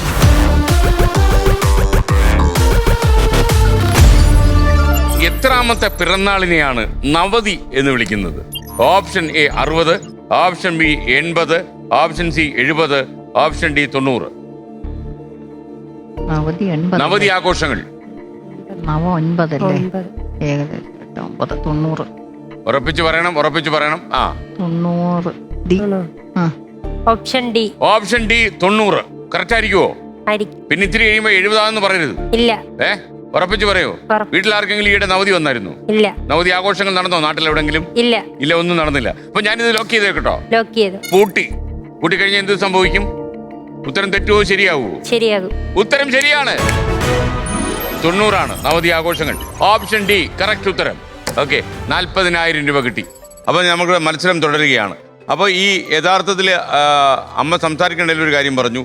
ഇപ്പോൾ ഓരോ ദിവസവും കഴിയും തോറും ഈ രോഗത്തിന്റെ മൂർധന്യാവസ്ഥ കൂടിക്കൊണ്ടിരിക്കുകയാണ് എന്ന് പറയുമ്പം പ്രത്യക്ഷയുടെ ശരീരത്തിലുണ്ടാകുന്ന മാറ്റങ്ങൾ എന്തൊക്കെയാണ് ഈ രോഗാവസ്ഥ മോശമായി വരുമ്പോൾ? ആദ്യമൊക്കെ അവർക്ക് ഇതുപോലെ വേദന ഉണ്ടാവുന്ന സമയത്ത് ബോധം പോകുമായിരുന്നു. അത് നമ്മൾ ചിലപ്പോൾ കളിച്ച് ചിരിച്ചിരിക്കുന്നതുകൊണ്ടായിരിക്കും. സ്കൂളിലൊന്നും പോകാത്തതുകൊണ്ട് അല്പം സമയം ഞങ്ങളും കൂടെ കളിക്കാനും മറ്റു കാര്യങ്ങൾക്ക്, ക്യാരംസ് കളിക്കാനും ലൂഡോ കളിക്കാനും അങ്ങനെയുള്ള കാര്യങ്ങളൊക്കെ കൂടും. ഞങ്ങളോട് കളിച്ച് ചിരിച്ചിരിക്കുമ്പോഴായിരിക്കും എനിക്ക് വേദന എടുക്കുന്നു, ഛർദ്ദിക്കണമെന്ന് പറഞ്ഞ് പുറത്തേക്ക് പോകും. ഛർദ്ദിച്ച് കഴിയുമ്പോഴത്തേക്കും ചിലപ്പോൾ ഞങ്ങൾ അവിടെ നിന്ന് എഴുന്നേറ്റ് അങ്ങ് എത്തുന്നതിന് മുമ്പ് തന്നെ ഇയാൾക്ക് ബോധം മറയും. പല പ്രാവശ്യവും അച്ഛനൊപ്പം ഓടിപ്പോയിട്ട് വീഴാൻ പോകുന്നിടത്തുനിന്ന് പിടിച്ചിട്ടുണ്ട്. അങ്ങനെ ആയി കഴിയുമ്പോൾ ആദ്യമൊക്കെ ഡോക്ടർ പറഞ്ഞിട്ട് ഒരു 30 മിനിറ്റ് വരെ നിങ്ങൾ നോക്കണം ബോധം വരുന്നുണ്ടോ എന്ന്. ഇല്ലെന്നുണ്ടെങ്കിൽ ഏറ്റവും അടുത്തൊരു ഹോസ്പിറ്റലിൽ എല്ലാ സജ്ജീകരണങ്ങളും ICU ഉൾപ്പെടെയുള്ള എല്ലാ സജ്ജീകരണങ്ങളുള്ള ഒരു ഹോസ്പിറ്റൽ വേണം നിങ്ങൾ തിരഞ്ഞെടുക്കാമെന്ന് പറഞ്ഞു. ആദ്യം നമ്മൾ ചിലപ്പോൾ ഓടുന്ന അടുത്തൊരു ഹോസ്പിറ്റലിലേക്കാണ്. ഞങ്ങളുടെ അടുത്ത് പന്തള NSF മെഡിക്കൽ മിഷൻ എന്ന് പറഞ്ഞൊരു ഹോസ്പിറ്റലുണ്ട്. അവിടെ കൊണ്ടുചെല്ലുമ്പോൾ സത്യത്തിൽ ഡോക്ടേഴ്സിന് നമുക്കൊന്നും കുറ്റം പറയാൻ പറ്റില്ല. അവൾക്ക് അവിടുന്ന് ഒരു 300 പേജിൻ്റെ ഫയലുണ്ട്. അതിൽ എഴുതിയിട്ടുണ്ട് ഇന്ന കാര്യങ്ങൾ ചെയ്തുകൂടാ, ഇന്ന കാര്യങ്ങൾ ചെയ്യാം എന്ന് പറഞ്ഞ് അവർ എഴുതിയിട്ടുണ്ട്. ആ ഫയൽ അങ്ങോട്ട് തുറക്കുമ്പോൾ റെഡ് മഷി വെച്ചിട്ട് എഴുതി വെച്ചിട്ടുണ്ട്. ഈ ആന്റിബയോട്ടിക് പാടില്ല, ആന്റിബയോട്ടിക് പറ്റില്ല, ഇഞ്ചക്ഷൻ പാടില്ല, സർജറി പാടില്ല, അസുഖത്തിന്റെ പേര് വലിയ വലിപ്പത്തിൽ എഴുതി റെഡ് കോളം വരച്ചിട്ടിരിക്കുക. ഇത് കാണുമ്പോഴേ ഡോക്ടേഴ്സിന് പേടി. അപ്പോൾ അവർ പറയും എന്തെങ്കിലും ഉണ്ടെങ്കിൽ ഇവിടെ ICU സൗകര്യമില്ല, ഞങ്ങൾക്ക് ബുദ്ധിമുട്ടാണ്, നിങ്ങൾ വേറൊരു ഹോസ്പിറ്റലിലേക്ക് കൊണ്ടുപോകാൻ പറയും. അങ്ങനെ ഒരു ദിവസം കുഞ്ഞിൻ്റെ വയറിലെ വൈകിട്ടൊരു സന്ധ്യ സമയത്ത് വയറ് വീർത്ത് വന്നു. ഞങ്ങൾ നോക്കി നിൽക്കലെ തന്നെ വയറ് വീർത്ത് വന്നുകൊണ്ടേ ഇരിക്കുക. അവിടുന്ന് ഞങ്ങൾ കോരിയെടുത്ത അപ്പോൾ അവിടേക്കൊരു ഓട്ടോ വന്നു. ആ ഓട്ടോയെ കോരിയെടുത്ത് ഞങ്ങൾ പന്തളം മെഡിക്കൽ മിഷനിൽ കൊണ്ടുവന്നു. അവിടെ ചെന്നപ്പോൾ അവർക്ക് എന്ത് ചെയ്യണമെന്ന് അറിയത്തില്ല. അവർ പറഞ്ഞു പെട്ടെന്ന് നിങ്ങളൊരു കാര്യം ചെയ്യും, ICU സൗകര്യങ്ങളുള്ള ഹോസ്പിറ്റലിൽ പോകണം. അവിടുന്ന് ഞങ്ങൾ നേരെ തന്നെ മോളെ ട്രീറ്റ് ചെയ്യുന്ന പോണ്ടിച്ചേരിയിലെ ഡോക്ടറെ വിളിച്ചു. ഡോക്ടർ പറഞ്ഞു എത്രയും പെട്ടെന്ന് നിങ്ങൾ തലയുടെ MRI എടുക്കാൻ പറഞ്ഞു. തലയിലെ ഞരമ്പ് പൊട്ടാതെ സൂക്ഷിക്കണമെന്നാണ് ഡോക്ടർ ഞങ്ങളോട് പറഞ്ഞിരിക്കുന്നത്. അതുകൊണ്ട് എത്രയും പെട്ടെന്ന് നിങ്ങൾ തലയുടെ ഞരമ്പ് എടുക്കണം. ഇവർക്ക് ബോധമില്ല, വിളിച്ചിട്ട് ഇവൾ അനങ്ങുന്നില്ല, തലയൊക്കെ ഇങ്ങനെ ഒടിഞ്ഞൊരു സൈഡിലേക്ക് തൂങ്ങിക്കിടക്കുക. അപ്പം ഞങ്ങൾ അവിടുന്ന് തന്നെ പെട്ടെന്ന് ബിലീവേഴ്സിലെത്തിച്ചു. തിരുവല്ല ബിലീവേഴ്സ് ഹോസ്പിറ്റലിൽ കൊണ്ട് അവിടെ ചെന്ന ഉടനെ അവർ നേരെ കയറ്റി തലയുടെ സ്കാൻ എടുത്തപ്പോൾ തലയ്ക്ക് കുഴപ്പമില്ല. അപ്പോൾ ഡോക്ടർ പറഞ്ഞു വയറിൻ്റെ എടുക്കാൻ പറഞ്ഞു. വയറിൻ്റെ എടുത്തപ്പോഴാണ് വയറിനകത്ത് ബ്ലഡ് ഇങ്ങനെ വന്ന് ഫില്ലായിക്കൊണ്ടേയിരിക്കുക. അപ്പോൾ ഇവർ നമ്മൾ ഈ പോണ്ടിച്ചേരിയിലെ ഫയൽ കേസ് ഷീറ്റ് കൊടുത്തൊന്നും അവർ നോക്കുന്നില്ല.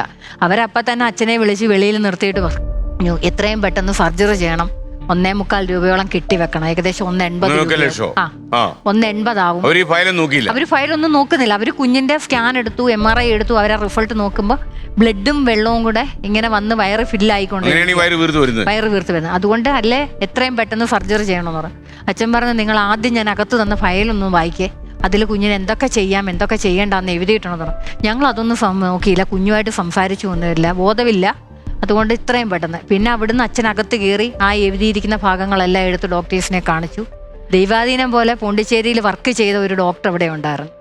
പുള്ളി അപ്പോഴത്തേക്കിന് വന്നു, കുഞ്ഞിൻ്റെ കേസ് ഷീറ്റെല്ലാം വായിച്ചു, മേഡത്തിനെ വിളിച്ചു. അപ്പോൾ മേഡം പറഞ്ഞു അത്യാവശ്യം ഞാൻ പറയുന്ന മെഡിസിൻ അവർക്ക് ട്രിപ്പായിട്ട്, ഇഞ്ചക്ഷൻ പാടില്ലാത്തതുകൊണ്ട് നമ്മൾ ട്രിപ്പ് വഴിയാണ് മെഡിസിൻ കൊടുക്കുന്നത്. IV പോലെ കൊടുത്തിട്ട് എത്രയും പെട്ടെന്ന് അത് കൊടുക്കാൻ പറഞ്ഞു. അങ്ങനെ IV എല്ലാം കൊടുത്തു. വെളുപ്പിനെ 3:30 ആയപ്പോഴത്തേക്കിന് IV തീർന്നു. അപ്പോൾ ഡോക്ടറെ ഞങ്ങൾ വിളിച്ചപ്പോൾ ഡോക്ടർ പറഞ്ഞു ഇനി അവിടെ ഒരു ട്രീറ്റ്മെൻറ്റും ചെയ്യേണ്ട, ആ ചെയ്ത പേപ്പറെല്ലാം നിങ്ങൾ വാങ്ങുക, എന്നിട്ട് എത്രയും പെട്ടെന്ന് പോണ്ടിച്ചേരിയിൽ എത്തിക്കാൻ പറഞ്ഞു. അപ്പോൾ പോണ്ടിച്ചേരിയിൽ എത്തിക്കണമെങ്കിൽ അന്ന് ഞങ്ങളുടെ കുറച്ച് പൈസ ഉണ്ടായിരുന്നു. ആ പൈസ നമ്മൾ അവിടെ ബില്ലടച്ചു. അത് കഴിഞ്ഞ് ഞങ്ങൾ അവിടുന്ന് ഡിസ്ചാർജായി വീട്ടിൽ വന്നു. വീണ്ടും പഴയ അവസ്ഥയായി. ബോധമായോ? ബോധം വീണു, കണ്ണു തുറക്കുന്നുണ്ട്, നമ്മൾ വിളിക്കുന്നതിനുണ്ട്. എഴുന്നേറ്റ് ഇരുന്നു, ഇച്ചിരി കഞ്ഞിയൊക്കെ കൊടുത്തത് കുടിച്ചു, കുഴപ്പമൊന്നുമില്ലായിരുന്നു. നേരം വെളുത്തപ്പോഴത്തേക്കിന് വീണ്ടും വയ്യാതായി. അപ്പം നമ്മളൊരു ആംബുലൻസ് ചോദിക്കുമ്പോൾ അവർ പോണ്ടിച്ചേരി വരെ പോകണമെങ്കിൽ 32,000 രൂപയാണ് നമ്മളോട് ചോദിക്കുന്നത്, ഇവിടുന്ന് പോണ്ടിച്ചേരി വരെ. ഇപ്പം നമ്മളൊരു സേവാഭാരതിയുടെ ആംബുലൻസ് ഒക്കെ വിളിക്കുവാണെങ്കിൽ അവരിപ്പോൾ 2 പ്രാവശ്യം ഞങ്ങളെ പോണ്ടിച്ചേരി കൊണ്ടുവിട്ട് ഞങ്ങളോട് 10 പൈസ വാങ്ങാതെയാണ് വിട്ടത്. ഓക്കെ, നമ്മളെപ്പോഴും ഒരാളെ ബുദ്ധിമുട്ടിക്കുന്നത് ശരിയല്ല. പിന്നെ കുഞ്ഞിനെ അതിനും പൈസ കൊണ്ടെത്തിക്കാൻ പറ്റി. അന്ന് പോകാൻ ആംബുലൻസ് ഒന്നും കിട്ടില്ല. അപ്പം നമ്മുടെ അടുത്തുള്ള കുറച്ച് ചെറുപ്പക്കാർ കുട്ടികളുണ്ട്, ആമ്പിള്ളേരെ. അപ്പം അവർ പറഞ്ഞു, കുട്ടൻചേട്ടൻ വിഷമിക്കണ്ട, പോകാനെല്ലാം റെഡി ആയിക്കൂ, നമ്മുടെ പയ്യനൊരു ഇന്നോവ ഉണ്ട്, ഞങ്ങളത് വിട്ടു തരാമെന്ന് പറഞ്ഞു. ആ പയ്യൻ അപ്പം തന്നെ വണ്ടിയെല്ലാം ഡീസലടിച്ച് സർവീസ് എല്ലാം ചെയ്ത് ഇന്നോവയായിട്ട് വന്നു. രാവിലെ 9 മണി കഴിഞ്ഞപ്പോൾ ഞങ്ങൾ ഇവിടുന്ന് പോയി. ഒരിടത്ത് നിന്ന് ഒരാളോട് ദൈവാധീനം പോലെ ചെന്ന് പൈസ ചോദിച്ചപ്പോൾ അവർ പൈസ തന്നു. 2-3 പേരോടായിട്ട് ഇച്ചിരി പൈസയും മറിച്ചുകൊണ്ട് ഞങ്ങൾ ഇവിടുന്ന് പോയി. ഞങ്ങൾ കുമ്മളി വഴിയാണ് കയറി പോകുന്നത്. ഇവിടുന്ന് ആറന്മുള അമ്പലത്തിൻ്റെ അവിടെ ചെന്നപ്പോഴത്തേക്കിന് വീണ്ടും ഇവക്ക് പഴയതുപോലെ തന്നെ ബോധം അങ്ങ് പോയിട്ട് വിളിച്ചിട്ട് വിളിയൊന്നും കേൾക്കുന്നില്ല. അവിടുന്ന് പിന്നെ വെള്ളമൊക്കെ കുടഞ്ഞ് നാക്കിൻ്റെ അടിയിൽ ഒരു ടാബ്ലറ്റൊക്കെ ഇട്ട് കൊടുത്ത് 1.5-3 മണിക്കൂറായപ്പോൾ ആൾ ഒന്ന് കോൺഷ്യസായി. അവിടുന്ന് ഞങ്ങൾ പോയി റാന്നി പാലത്തെ കയറിയപ്പോൾ വീണ്ടും വിളിച്ചിട്ട് ഒരു റിപ്ലൈ ഇല്ല. അവിടുന്ന് ഡോക്ടറെ വിളിച്ചപ്പോൾ ഡോക്ടർ പറഞ്ഞു എത്രയും പെട്ടെന്ന് അടുത്തുള്ള ഹോസ്പിറ്റലിൽ കയറാൻ പറയും. അവിടുന്ന് ഞങ്ങൾ തിരിച്ചു വന്ന് റാന്നി താലൂക്ക് ഹോസ്പിറ്റലിൽ കയറി. അവിടുന്ന് തന്നെ ഡോക്ടറെ ഈ ഫയല് കാണിച്ചു. അപ്പോഴത്തേക്കിന് മേഡം, പിന്നൊരു കാര്യമുണ്ട്, നമ്മൾ ഏത് രാത്രി വിളിച്ചാലും മോളെ നോക്കുന്ന ഡോക്ടർ ഫോൺ എടുക്കും. പുള്ളിക്കാരി ഫോൺ, വലിയൊരു സൗകര്യം. അപ്പം തന്നെ മേഡം സംസാരിച്ചു, ഇന്ന മെഡിസിൻ ട്രിപ്പ് വഴി കൊടുക്കാൻ പറഞ്ഞു. ഞങ്ങൾ പറഞ്ഞു ഇനി നിങ്ങൾ കാറിൽ വരാൻ നിൽക്കരുത്, അവിടുന്ന് തന്നെ ഒരു ആംബുലൻസ് വിളിക്കാൻ പറഞ്ഞു. ഞങ്ങൾ അവിടുന്ന് തന്നെ റാന്നിയിൽ നിന്ന് തന്നെ ഒരു ആംബുലൻസ്, സേവാഭാരതിയുടെ ആംബുലൻസ് വിളിച്ചു. അവിടുന്ന് ഞങ്ങൾ നേരെ പോണ്ടിച്ചേരിക്ക് പോയി. പക്ഷേ സ്പീഡ് കൂടുന്തോറും ഇവളുടെ ശരീരത്തിലെ ബ്ലഡ് സെൽ അധികമായി പൊട്ടിക്കൊണ്ടേയിരിക്കുക. ശരീരത്തിന് അനക്കാൻ തട്ടാൻ പാടില്ല. പിന്നെ ഞങ്ങൾ എന്തായാലും രാത്രി 12:30-1 മണി ആയപ്പോഴത്തേക്കിനും പോണ്ടിച്ചേരി ചെന്നു. അന്നേരം തന്നെ ഡോക്ടർ ICUലേക്ക് ഷിഫ്റ്റ് ചെയ്തു. ഒരു 2.5-3 ആഴ്ചയോളം അവിടെ തങ്ങി. എല്ലാം കഴിഞ്ഞ് തിരിച്ച് നാട്ടിൽ വന്നു. അപ്പോൾ യഥാർത്ഥത്തിൽ ഡോക്ടർ BP ഗംഗാധരനാണ്, അദ്ദേഹമാണ് പറഞ്ഞതല്ലേ ഈ പോണ്ടിച്ചേരി പോയതിനു ശേഷം കുറച്ച് ആശ്വാസം ഉണ്ടല്ലേ? പോണ്ടിച്ചേരി പോകുമ്പോൾ നമുക്കൊരു ആശ്വാസം ഉണ്ടെന്ന് പറയാൻ സാറേ, ഇതിനൊരു ട്രീറ്റ്മെന്റ് നമുക്ക് കണ്ടെത്തിയിട്ടില്ല. അപ്പൊ ഈ അമേരിക്കയിലല്ലാതെ മറ്റെവിടെയെങ്കിലും ഇതിന് ചികിത്സയുള്ളതായി ഡോക്ടേഴ്സ് പറയുന്നുണ്ടോ? ഇല്ല സാറേ. ഈ മരുന്ന് കമ്പോളത്തിൽ എത്തിയതായിട്ട് പറയുന്നുണ്ടോ ആരെങ്കിലും? ഒന്നും പറഞ്ഞിട്ടില്ല. മരുന്ന് പരീക്ഷണത്തിലാണെന്ന് പറഞ്ഞു. പരീക്ഷണം നടത്തിയത് അമേരിക്കയിലാണ് ഇതിനെ. അത് 40 വയസ്സിന് മേളിലുള്ളവർക്കാ കൊടുത്തിട്ടുള്ളത്. നിങ്ങൾ അമേരിക്കയിൽ ആരെയും കോൺടാക്ട് ചെയ്തിട്ടില്ലല്ലോ? അമേരിക്കയെ കോൺടാക്ട് ചെയ്തിട്ടില്ല. ഞാൻ മന്ത്രി V മുരളീധരൻ സാറിനോട് പറഞ്ഞായിരുന്നു. റെയിൽവേ പാസിന്റെ കാര്യവും ഇന്ന കാര്യം തിരക്കണമെന്നും പറഞ്ഞപ്പോൾ പറഞ്ഞു എല്ലാം റെഡിയാക്കാമെന്ന് പറഞ്ഞ് പോയ കക്ഷി ഇന്ന് വരെ പിന്നെ വിളിച്ചിട്ടുമില്ല, അനങ്ങിയിട്ടുമില്ല. പിന്നെ ഞങ്ങൾ കോൺഗ്രസിന്റെ MP ആണ് കൊടിക്കുന്നിൽ സുരേഷ്. പിന്നെ നമ്മുടെ പത്തനംതിട്ട MP യാണ് ആന്റോ ആന്റണി. 2 MP-മാരെയും കണ്ടു. ഞങ്ങൾ നേരിട്ട് ചെന്നു. അപ്പൊ ഞങ്ങളോട് പറഞ്ഞു ബുക്കിന്റെ എല്ലാം കോപ്പി എടുത്തോണ്ട് വരാൻ പറഞ്ഞു. കോപ്പി, ആ ഫയലിന്റെ അത്രയും കോപ്പി എടുക്കാൻ 800 രൂപ 850 രൂപയാവും. അതിൻ്റെ എല്ലാം കോപ്പി എടുത്ത് കുഞ്ഞിൻ്റെ ഒരു ബാർകോഡ് എടുത്ത് അത് സ്റ്റിക്കർ അതിൽ ഒട്ടിച്ചെല്ലാം കൊടുത്തപ്പോൾ ഞങ്ങളോട് പറഞ്ഞു ശരി നിങ്ങളെ കോൺടാക്ട് ചെയ്യാന്ന് പറഞ്ഞു. ഒരു 2 മാസം മുന്നേ ഞങ്ങൾ പുള്ളിക്കാരനെ വിളിച്ചു കണ്ടു കോൺടാക്ട് ചെയ്തപ്പോൾ ഞങ്ങളോട് പറഞ്ഞു അടുത്ത പാർലമെന്റ് ഇലക്ഷൻ വരട്ടെ, ഇലക്ഷൻ 1 മാസം മുന്നേ ഞങ്ങൾക്ക് നിവേദനം തരണം, അപ്പം നമുക്ക് എന്തെങ്കിലും ചെയ്യാം. അപ്പോൾ എടുത്ത വായിലെ അച്ഛൻ ചോദിച്ചു എന്നാ സാറേ പാർലമെന്റ് ഇലക്ഷൻ എന്ന് ചോദിച്ചപ്പോൾ പറഞ്ഞു അത് അടുത്ത ഏപ്രിലോ മെയിലോ ഇലക്ഷൻ നടക്കും. പത്തനംതിട്ട MP ആന്റോ ആന്റണിയുടെ PA ആണ് പറഞ്ഞത്. അപ്പം അപ്പൊ അതിനൊരു മാസം മുമ്പേ നിവേദനം കൊടുക്കണം. അപ്പൊ അന്നേരം സാധിച്ചു. ഇലക്ഷനായി. ഈ വർഷം ഞങ്ങൾ തീരുമാനിച്ചിരിക്കുന്നത് ഞങ്ങളുടെ വീട്ടിൽ നിന്ന് ആരും ഇലക്ഷന് ഒരു വോട്ട് പോലും കൊടുക്കാൻ പോകത്തില്ല. അങ്ങനെ തീരുമാനിക്കരുത്. അത് സാറേ നമുക്ക് ജനങ്ങൾക്ക് വേണ്ടിയിട്ടാണ് ഈ വോട്ട് കൊടുത്ത് ഓരോ ആളെയും ജയിപ്പിച്ചു. അല്ല, റൈറ്റ് അല്ല. ഞാൻ ചോദിച്ചോട്ടെ സാറേ, ജനങ്ങൾക്ക് ഉപകാരമില്ലാത്തവരെ എന്തിനു ജയിപ്പിച്ചു വിടുന്നു? ഒന്നും വേണ്ടല്ലോ. ഞങ്ങളുടെ വാർഡിന്റെ സ്വന്തം മെമ്പർ ഉണ്ടല്ലോ, ആ 7ാം വാർഡിന്റെ ഒരു മെമ്പർ ഉണ്ട്. ഇന്ന് വരെ ചോദിച്ചിട്ടില്ല എന്റെ കുഞ്ഞിന് എന്താ അസുഖം, അല്ലെ അവൾ എത്രല്ല പഠിക്കുന്നത്, 10ന്റെ മാർക്ക് 10ൽ അവൾ എക്സാം എഴുതി, നീ ജയിച്ചോ കുഞ്ഞെ, ഇതുവരെ ചോദിച്ചിട്ടില്ലല്ലോ. പുള്ളി ഞങ്ങളുടെ വീട് പാസ് ചെയ്ത് എത്രയോ പ്രാവശ്യം പോയിട്ടുണ്ട്. വാർഡ് മെമ്പറെ കാണുമ്പോൾ ഒരു ചോദ്യം ചോദിക്കണം, നിങ്ങൾ ഞങ്ങളുടെ കൂടെ വാർഡ് മെമ്പർ ആണോ എന്നുള്ളത് എന്തായാലും ചോദിക്കണം കേട്ടോ. അപ്പം ഒരുപക്ഷെ എനിക്ക് തോന്നുന്നത് നേതാക്കന്മാർക്ക് തെരഞ്ഞെടുപ്പ് അലച്ചിലും. സാറേ അത് ഉയർന്ന ആൾക്കാർക്കല്ലേ, അവരുടെ കാര്യങ്ങൾ ആ വാർഡിലെ കാര്യങ്ങൾ ധരിപ്പിക്കാനല്ലേ ആ വാർഡിന് ഒരു വാർഡ് മെമ്പറെ, ഒരു കൗൺസിലറെ, അങ്ങനെ ഒരു കാര്യങ്ങൾ തീരുമാനിച്ചിരിക്കുന്നത്. നമ്മൾ മറ്റുള്ളവരെ, മന്ത്രിമാരെ അല്ലെ മറ്റുള്ളവരെ കുറ്റം പറയല്ല, ഈ അവരെ നമ്മളുടെ അവസ്ഥകൾ ബോധിപ്പിക്കാനാണ് നമ്മൾ ഒരു വാർഡ് മെമ്പറെ അല്ലെങ്കിൽ ഒരു കൗൺസിലറെ നമ്മൾ തിരഞ്ഞെടുക്കുന്നത്. അവരാണ് എൻ്റെ വാർഡിൽ ഇന്ന പോലെ ഒരു കുട്ടിയുണ്ട്, അല്ലെ ഇന്ന ഒരു പ്രായമായ ഒരാളുണ്ട്, അവർക്ക് ഇന്ന അസുഖങ്ങളുണ്ട്, ഇന്ന പ്രശ്നങ്ങളുണ്ട് എന്ന് അവരെ അറിയിക്കേണ്ട ഉത്തരവാദിത്വം ഈ വാർഡ് മെമ്പർക്കൊക്കെയാണ്. അവരെന്തുകൊണ്ട് അത് ചെയ്യുന്നില്ല? അപ്പൊ എന്തായാലും ഈ പ്രോഗ്രാമിലൂടെ ഇത് വന്നു കഴിയുമ്പോഴേ തീർച്ചയായിട്ടും അവർ, പ്രത്യേകിച്ച് തെരഞ്ഞെടുപ്പ് കാലം കൂടി ആയതുകൊണ്ട് നേതാക്കന്മാർ ഓടി നിങ്ങളുടെ വീട്ടിൽ വരുമെന്നാണ് എൻ്റെ വിശ്വാസം. അല്ലേ മോളെ? അവർ വന്നാൽ എന്താ ചോദിക്കാൻ പോകുന്നത്? വീഡിയോ കണ്ടിട്ട് ഞങ്ങളുടെ വീട്ടിൽ അറ്റ്ലീസ്റ്റ് ഞങ്ങളിവിടെ വന്ന് ചോദിക്കാം, എന്താ നിങ്ങളുടെ പ്രശ്നം, അല്ലെങ്കിൽ എന്തോ പറ്റിയത്, ഇതുമായിട്ടും വന്ന് ചോദിച്ചിട്ടില്ല. ഓക്കെ, അപ്പൊ അതിനുള്ള മറുപടി അവര് ആലോചിച്ച് വെക്കണം. ഇപ്പം നമ്മൾ ഈ പരിപാടിയിൽ പറയാം. അമ്മ എന്താ പറയാ? അമ്മ എന്താ ചോദിക്കാൻ? ഞങ്ങളുടെ ഈ അവസ്ഥ അറിഞ്ഞിട്ട് വേവ്സ് മീഡിയ എന്ന് പറഞ്ഞൊരു നിങ്ങൾക്ക് കടുത്ത സാമ്പത്തിക ബുദ്ധിമുട്ടുണ്ട്. നിങ്ങളുടെ കുടുംബത്തിൽ സഹായിക്കാൻ സാമ്പത്തികമായിട്ട് മുന്നോട്ട് നിൽക്കുന്ന ആൾക്കാർ ആരുമില്ല, എല്ലാവരും സാധാരണക്കാരാണ്. നമ്മുടെ ചുറ്റുവട്ട ചികിത്സയ്ക്ക് ഇപ്പൊ ആവറേജ് എത്ര രൂപ വേണ്ടി വരും ഒരു ദിവസം? സാറേ ഞങ്ങൾ ഒരു ട്രിപ്പ് പോകണമെങ്കിൽ 30-32 തവണയാണ് ഒരു പ്രാവശ്യം പോകുന്നത്. ചിലപ്പോൾ ഞങ്ങൾ പോയാൽ 10-17 ദിവസം അവിടെ നിൽക്കും. ചിലപ്പോൾ ഞങ്ങൾ പോയാലേ ഒരാഴ്ച അല്ലെ 2 ആഴ്ച നിന്നിട്ട് തിരിച്ചു വന്നിട്ട് അവർ പറയുന്ന ഡേറ്റിന് നമ്മൾ എത്ര കാലമായി? ഇപ്പൊ ഏകദേശം 6 വർഷമായി. ഈ 6 കൊല്ലത്തിനിടയ്ക്ക് നിങ്ങൾ ലക്ഷങ്ങൾ ചെലവഴിച്ച് കാണുമല്ലോ. ലക്ഷങ്ങൾ ചെലവായി. ഇതെല്ലാം കടം വാങ്ങിയാണ് അവിടെ നിന്ന് എടുത്തും. പിന്നെ നല്ലവരായ കുറെ നാട്ടുകാരുണ്ട്, പിന്നെ അച്ഛന്റെ കുറെ, ഹസ്ബൻഡിന്റെ കുറെ അവരൊക്കെ ഉണ്ട്. നമ്മൾ ആ നാട്ടിലെ ചെറുപ്പക്കാരൊക്കെ വെളിനാട്ടിൽ പോയി ജീവിക്കുന്നവരുണ്ട്. സർക്കാരിൽ നിന്ന് എല്ലാം കൂടെ എത്ര പൈസ കിട്ടി ഈ 6 കൊല്ലത്തിനിടയിൽ? സർക്കാരിൽ നിന്ന് ആകെ കിട്ടിയെന്ന് പറഞ്ഞാൽ മുഖ്യമന്ത്രിയുടെ ദുരിതാശ്വാസ നിധിയിൽ നിന്ന് ഒരു 20,000 രൂപ കിട്ടി. പിന്നെ ചൈൽഡ് വെൽഫെയർ സൊസൈറ്റിയിൽ നിന്ന് ബാലനിധി വകുപ്പിൽ നമ്മളൊരു അപേക്ഷ കൊടുത്തിരുന്നു. 3 വർഷം മുന്നേ കൊടുത്തതാണ്. ഈ അടുത്ത സമയത്താണ് ഒരു 33,876 രൂപ അനുവദിച്ചു കിട്ടി. അത് ഞാൻ 12 ലക്ഷം രൂപയുടെ ബില്ല് കൊടുത്തപ്പോഴാണ് മുഖ്യമന്ത്രിയുടെ ദുരിതാശ്വാസ നിധിയിൽ നിന്ന് 20,000 രൂപയും ഏകദേശം ഒരു 1 ലക്ഷം രൂപയ്ക്ക് മുകളിൽ ബില്ല് കൊടുത്തപ്പോഴാണ് ഈ 33,000 രൂപയും കിട്ടിയത്. സർക്കാർ സ്ഥാപനങ്ങൾക്ക് കുറെ ബുദ്ധിമുട്ടുണ്ട്.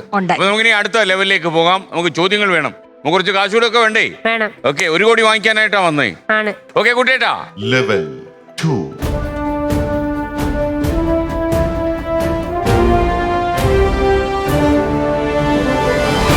അപ്പൊ നമ്മളിനി ചോദ്യത്തിലേക്ക് പോകേണ്ട. Monitor please. ഒരു കാര്യം ചെയ്യും, ഒരു ഓഡിയോ കേൾപ്പിച്ചു തരാം. ശ്രദ്ധിച്ച് കേട്ടോണം. പ്ലേ. ഏത് നടനാണ് ഈ ഗാനം ആലപിച്ചിരിക്കുന്നത്? Option A Suraj Venjaramoodu, option B Ramesh Pisharody, option C Harisree Asokan, option D Sreejith Ravi. Suraj Venjaramoodu. ഉറപ്പാണോ?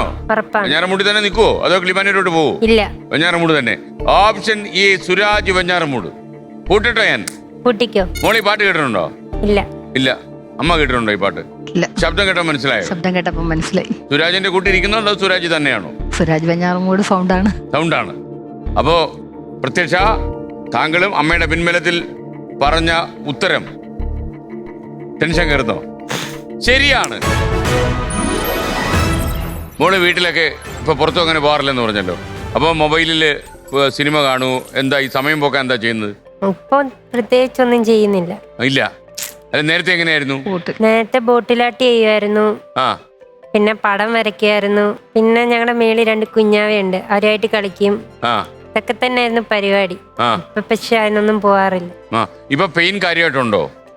വേദന. ഈ പെയിൻ കില്ലിംഗ് ടാബ്ലറ്റ് ഒന്നും കഴിക്കാൻ പറ്റുന്നില്ലല്ലോ? ഇല്ലില്ല. പക്ഷേ ഇപ്പൊ അവര് വേദന കുറയാനൊരു മെഡിസിൻ തന്നിട്ടുണ്ട്. പിന്നെ ഉറങ്ങാനുള്ള ടാബ്ലറ്റ് കൂടെ തരുമ്പം വേദനയ്ക്ക് അത്രയും നേരം ഉറങ്ങി എണ്ണിക്കുന്നിടം വരെ വലിയ കുഴപ്പമില്ല, പിന്നെയും ആ വേദന കണ്ടിന്യൂസ്. നിങ്ങളുടെ ഈ കാര്യം ഇപ്പൊ ഈ ഫ്ലവേഴ്സ് 1 കോടിയിലല്ലാതെ ഏതെങ്കിലും മാധ്യമം വഴി പുറത്തു വന്നിട്ടുണ്ട്. വേവ്സ് മീഡിയ ചെയ്തായിരുന്നു, പിന്നെ ട്രൂ ലൈവ് എന്ന് പറഞ്ഞൊരു ഓൺലൈൻ മാധ്യമങ്ങളാണ്. അപ്പൊ അതിലൂടെ വന്നതിന് ശേഷം ആളുകളെ സഹായിക്കാൻ തയ്യാറായിട്ടുണ്ടോ? ഉണ്ട്, ഒത്തിരി പേര് സഹായിച്ചിട്ടുണ്ട്, നല്ലവരായ ഒത്തിരി ആൾക്കാർ സഹായിച്ചിട്ടുണ്ട്. ഓക്കെ, അപ്പൊ എന്തെങ്കിലും ഒരു ഇഫക്റ്റ് ഉണ്ടായിരുന്നു അല്ലേ? അതിലെന്താ പറഞ്ഞിരുന്നത്? ചികിത്സിക്കാൻ പണമില്ല എന്ന് തന്നെയാണോ പറഞ്ഞത്? ചികിത്സിക്കാൻ നമുക്ക് പണമല്ല, അത് നമ്മൾ സാറേ എങ്ങനെ വേണേലും കണ്ടെത്താം. ശരിയാണ്, പണം ഞങ്ങളുടെ മുന്നിൽ വലിയൊരു പ്രശ്നമാണ്. പക്ഷെ അതിലൊക്കെ ഉപരി ഞങ്ങൾക്കൊരു റെയിൽവേ പാസ് അത്യാവശ്യമാണ്. എന്നാൽ റെയിൽവേയിൽ ഇന്ന് കുഞ്ഞിന് വയ്യാതായി കഴിഞ്ഞാൽ നമ്മൾ എന്ത് ചെയ്യണം? നാളെ ഇന്ന് കാലത്ത് പോയിട്ട് ഇന്ന് വെളുപ്പിനെ 3 മണിക്ക് പോയിട്ട് റെയിൽവേ സ്റ്റേഷനിൽ പോയി ക്യൂവിൽ നിൽക്കണം.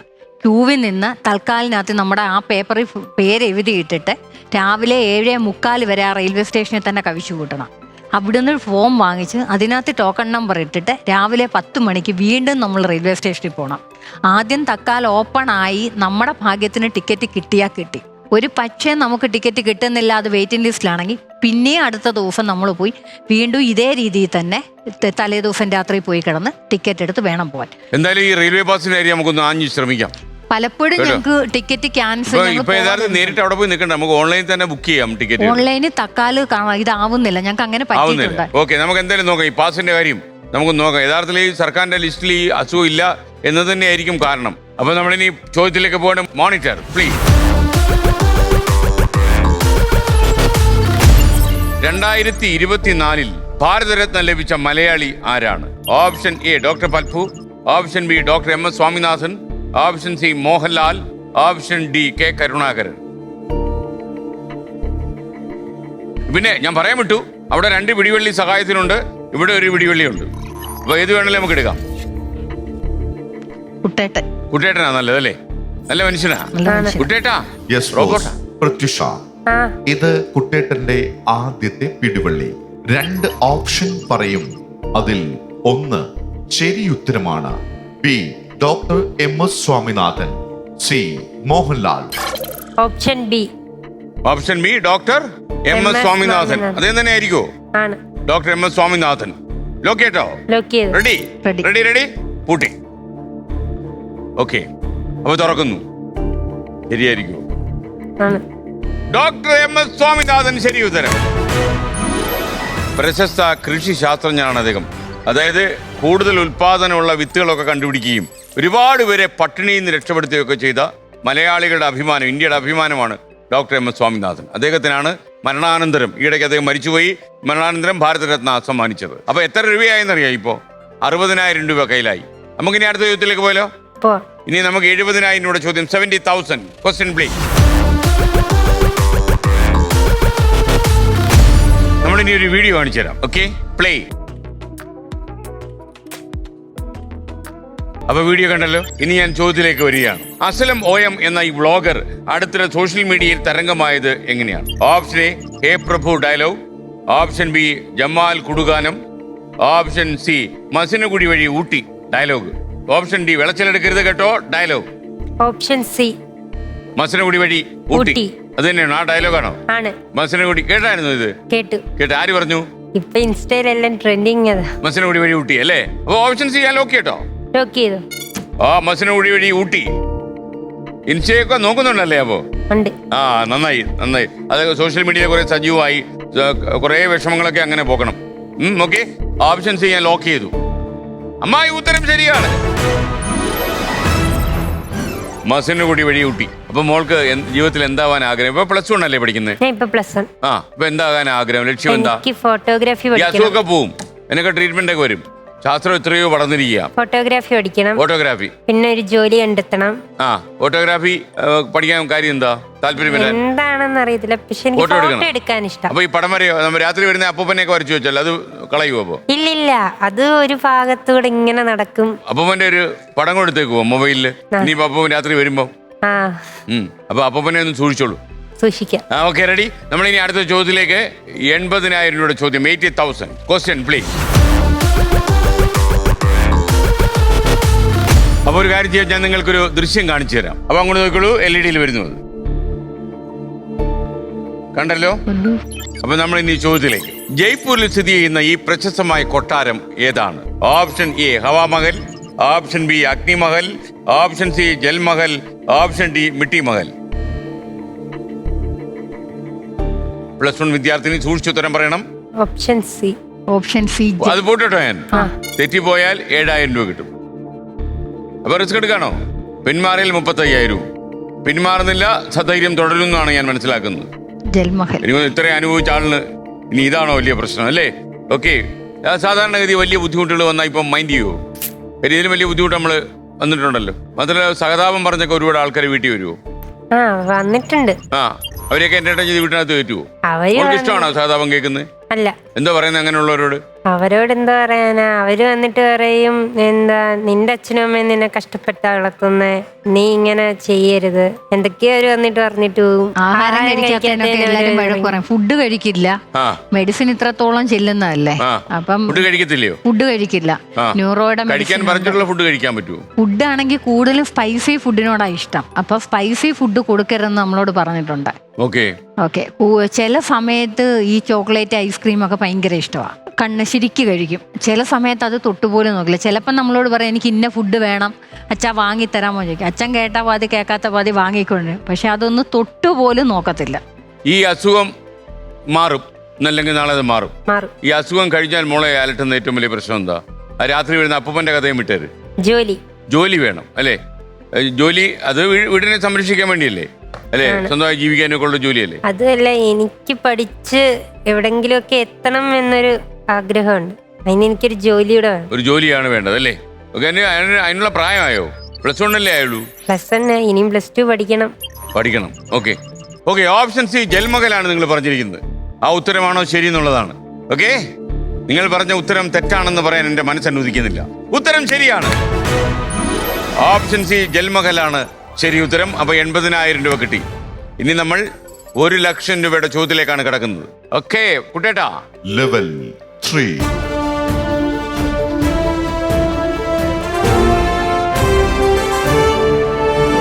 ഇനി പ്രത്യക്ഷയ്ക്ക് ഏറ്റവും ഇഷ്ടമുള്ള ഒരു ചോദ്യത്തിലേക്കാണ് ഞാൻ പോകുന്നത്. Monitor please.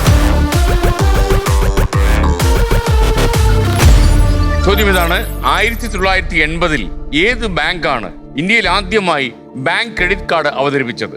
Option A Punjab National Bank, option B Central Bank of India, option C State Bank of India, option D ICICI bank.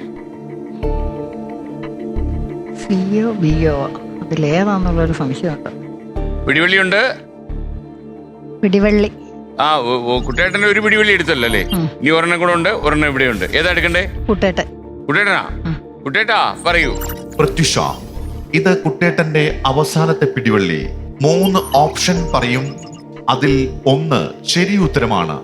A Punjab National bank, B Central Bank of India, D ICICI bank. അപ്പൊ ഒരു ഉത്തരം മാഞ്ഞു. ഇനി 3 ഉത്തരമുണ്ട്. Punjab National bank ഉണ്ട്, central Bank of India ഉണ്ട്, ICICI bank ഉണ്ട്. Option B. ഞാൻ പൂട്ടട്ടോ? പൂട്ടിക്കോ. പൂട്ടട്ടോ? പൂട്ടിയാ പിന്നെ തിരിച്ചു പോക്കില്ല. ഓപ്ഷൻ ബി പൂട്ടി. അമ്മയും മകളും കൂടെ പറഞ്ഞ ഉത്തരം തെറ്റിപ്പോകാൻ സാധ്യതയുണ്ടോ? ഇല്ല. Option B Central Bank of India. താങ്കൾ പറഞ്ഞ ഉത്തരം തെറ്റാണ് എന്ന് ലോകത്താർക്കും പറയാൻ പറ്റില്ല. കാരണം അത് ശരിയായ ഉത്തരമാണ്. ഉത്തരം ശരിയാണ്. You are right. അപ്പോ 1,00,000 രൂപയാണ്. കുട്ടേട്ടൻ ഹെൽപ്പ് ചെയ്തല്ലോ അല്ലേ? ഓക്കെ. അപ്പൊ കുട്ടേട്ടനോട് എന്തോ പറയാനില്ലേ? എന്താണാവോ? കുട്ടേട്ട എനിക്കൊരു പാട്ട് വെച്ചാ. തീർച്ചയായിട്ടും പ്രത്യുഷക്ക് പറയുന്ന പാട്ട് കുട്ടേട്ടൻ തീർച്ചയായിട്ടും പാടിത്തരാം. പ്രത്യുഷക്ക് ഏത് പാട്ടാണ് കേൾക്കേണ്ടത്? കരിമിഴിക്കുരുവി.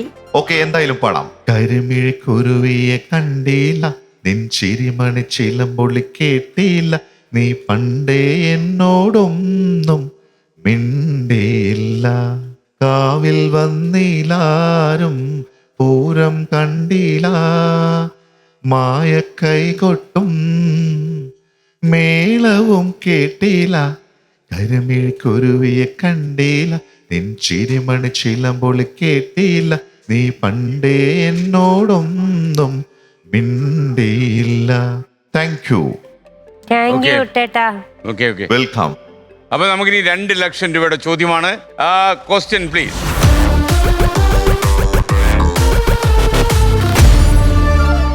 രൂപയുടെ ചോദ്യമാണ്. സൂക്ഷിച്ചുത്തരം പറയണം. ഇനി കിട്ടിയ പൈസ പോകരുത്. നിങ്ങൾക്ക് ഒരുപാട് പൈസ ആവശ്യമുണ്ട്. ഇനി പറയുന്നവയിൽ ഏറ്റവും പുതിയതായി രൂപം കൊണ്ട തെന്നിന്ത്യൻ സംസ്ഥാനം ഏതാണ്? Option A Karnataka, option B Tamil Nadu, option C Kerala, option D Telangana. Option D Telangana. 2,00,000 രൂപ അടിച്ചോണ്ട് പോവോ? കറക്റ്റ് ആയിരിക്കുവോ?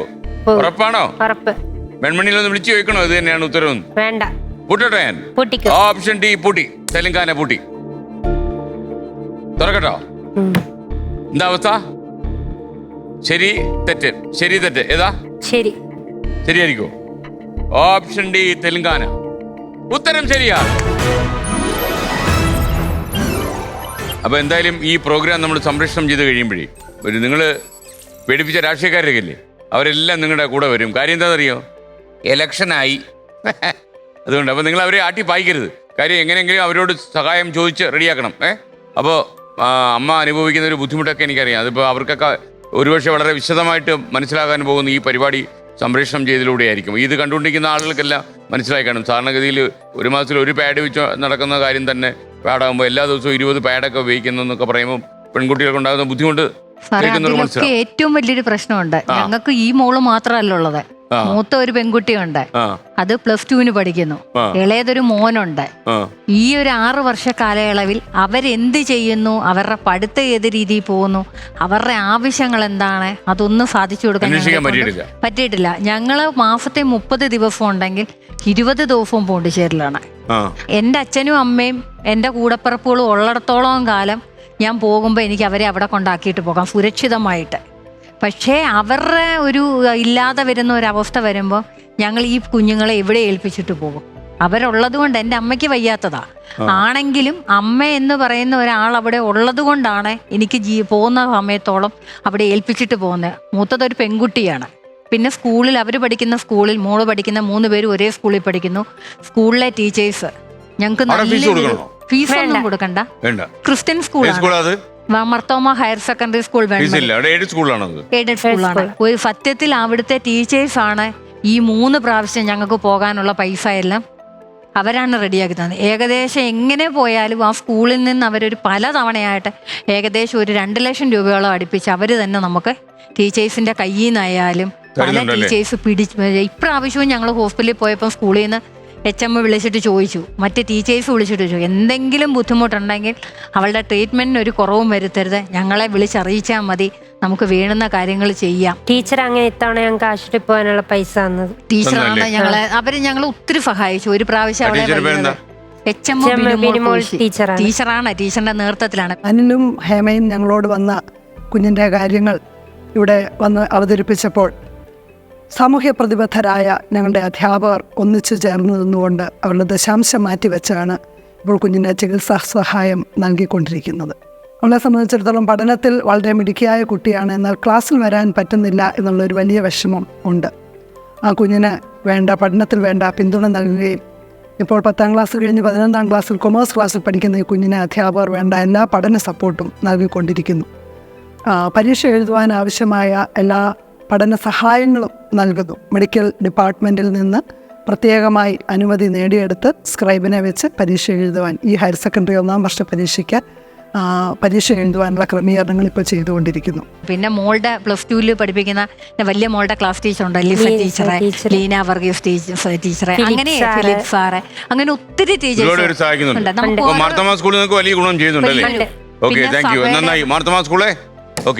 അവര് നല്ല കാര്യം ചെയ്യുന്നു. നിങ്ങൾ അപ്രോച്ച് രാഷ്ട്രീയക്കാരെക്കാളും നന്നായിട്ട് ഈ സ്കൂളുകാരാണ് സഹായിക്കുന്നത്. സഭയുടെ അതിൽ നിന്ന് മെത്രാപ്പൊലീത്തയാണേലും പരിമലപ്പള്ളിയുടെ ഇതില് അവിടുന്ന് അച്ഛനായാലും പിന്നെ ഞങ്ങളുടെ അവിടുത്തെ കരുതൽ എന്ന് പറഞ്ഞ ഒരു ഇതുണ്ട് പള്ളിയുടെ തന്നെ, അവരൊക്കെ ആണേലും 10,000-5,000 രൂപ മെഡിസിൻ ആവുന്നതിന്റെ ബില്ല് കൊടുക്കുമ്പോൾ അവരെ കൊണ്ടാകുന്ന ഒരു വിഹിതം അവര് തന്ന് നമ്മളെ സഹായിക്കുന്നുണ്ട്. ഈ പരിപാടി ആളുകൾ കണ്ടുകൊണ്ടിരിക്കുകയാണ്. നിങ്ങളുടെ ബുദ്ധിമുട്ട് ക്ലേശങ്ങൾ മനസ്സിലാക്കണം. ഈ മോൾ അനുഭവിക്കുന്ന പ്രയാസങ്ങളൊക്കെ ആൾക്കാർക്ക് മനസ്സിലായി കാണും. ഒരുപാട് പേര് സഹായിക്കാൻ വരും, എനിക്ക് ഉറപ്പാണ്. അപ്പോൾ നമുക്കിനി 3 ലക്ഷം രൂപയുടെ ചോദ്യത്തിലേക്കാണ് നമ്മൾ കിടക്കുന്നത്. 3 lakhs. മോണിറ്റർ,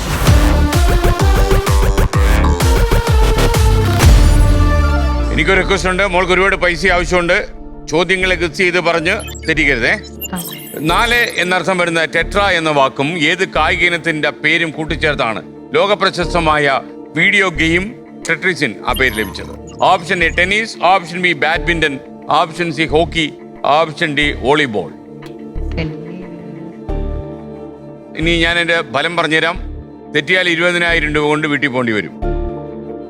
പിന്മാറിയാൽ 1 ലക്ഷം രൂപ കൊണ്ട് വീട്ടിൽ കൊണ്ടുപോകാം. ഒരു പിടിവള്ളിയുണ്ട്, നിങ്ങൾക്ക് നേരിട്ട് അങ്ങ് ചോദിക്കാം. നിങ്ങൾ തല എത്തി നോക്കാതെ ചോദിക്കാം. ഇത് കോപ്പി അടിക്കാം. ഓക്കെ, നമുക്ക് പിടിവള്ളി, നിങ്ങൾക്ക് എന്തെങ്കിലും അറിയാമോ അതിനെ കുറിച്ച്?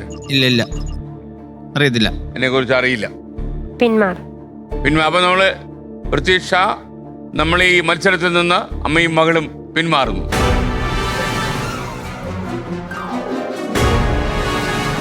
ഇപ്പൊ പിന്മാറിയത് കാരണം തദ്വാര അതുവഴി നമുക്ക് 1 ലക്ഷം രൂപ കിട്ടുന്നു. അപ്പൊ ഇനി വേണേ ഒരു ഉത്തരം പറഞ്ഞു, ഒന്ന് ഗസ് ചെയ്ത് ചുമ്മാ.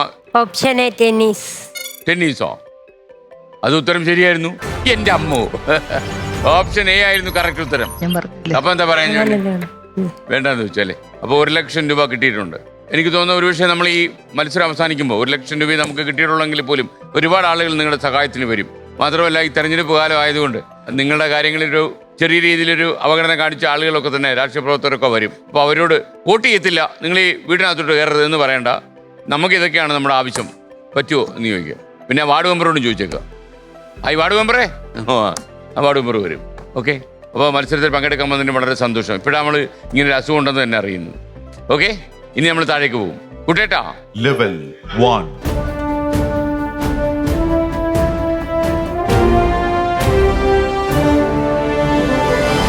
ഇപ്പോൾ പ്രത്യക്ഷ അമ്മയോട് ഇങ്ങോട്ട് വന്നു കഴിഞ്ഞാൽ 1 ലക്ഷം രൂപ അങ്ങ് വീട്ടിൽ അയച്ചു തരും. അപ്പോൾ ഇതിൻ്റെ സർട്ടിഫിക്കറ്റ് വാങ്ങിച്ചോളൂ. ഓക്കെ അല്ലേ? അപ്പോൾ കാണാം മോളെ. ഓക്കെ, അപ്പോൾ കാണാം. സന്തോഷം. അപ്പോൾ ഇതുവഴി പോയാലേ അങ്ങനെ അങ്ങ് പോയാൽ വെൺമണി വരെ എത്തും.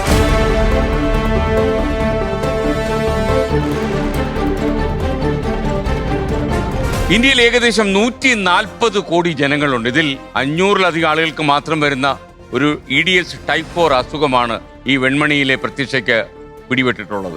ഈ രോഗം യഥാർത്ഥത്തിൽ നിങ്ങൾക്കറിയുന്ന പോലെ രക്തധമനികൾ പൊട്ടി 20 പാഡ് ഒരു ദിവസം മിനിമം ഉപയോഗിക്കേണ്ട അവസ്ഥയിലേക്ക് കാര്യങ്ങൾ നീങ്ങുന്നു. ഓരോ ദിവസവും രോഗം മൂർച്ഛിച്ചുകൊണ്ടേയിരിക്കുന്നു. ഈ ദുരവസ്ഥയിൽ നിന്ന് ഈ പെൺകുട്ടിക്ക് കരകയറണമെങ്കിൽ ലോകമെമ്പാടും ഇരുന്ന് ഈ പരിപാടി കാണുന്ന പല മലയാളികളും സഹായിച്ചേ പറ്റും. നിങ്ങളുടെ സഹായഹസ്തങ്ങൾ വെൺമണിയിലേക്ക് നീണ്ടു ചെല്ലും എന്നാണ് എൻ്റെ പ്രതീക്ഷ. തീർച്ചയായിട്ടും രോഗമൊക്കെ മാറി ഇവൾ മിടുക്കിയാകട്ടെ. മറ്റൊരു മത്സരാർത്ഥിയുമായി ഇനി നാളെ രാത്രി 9 മണിക്ക്. Good bye.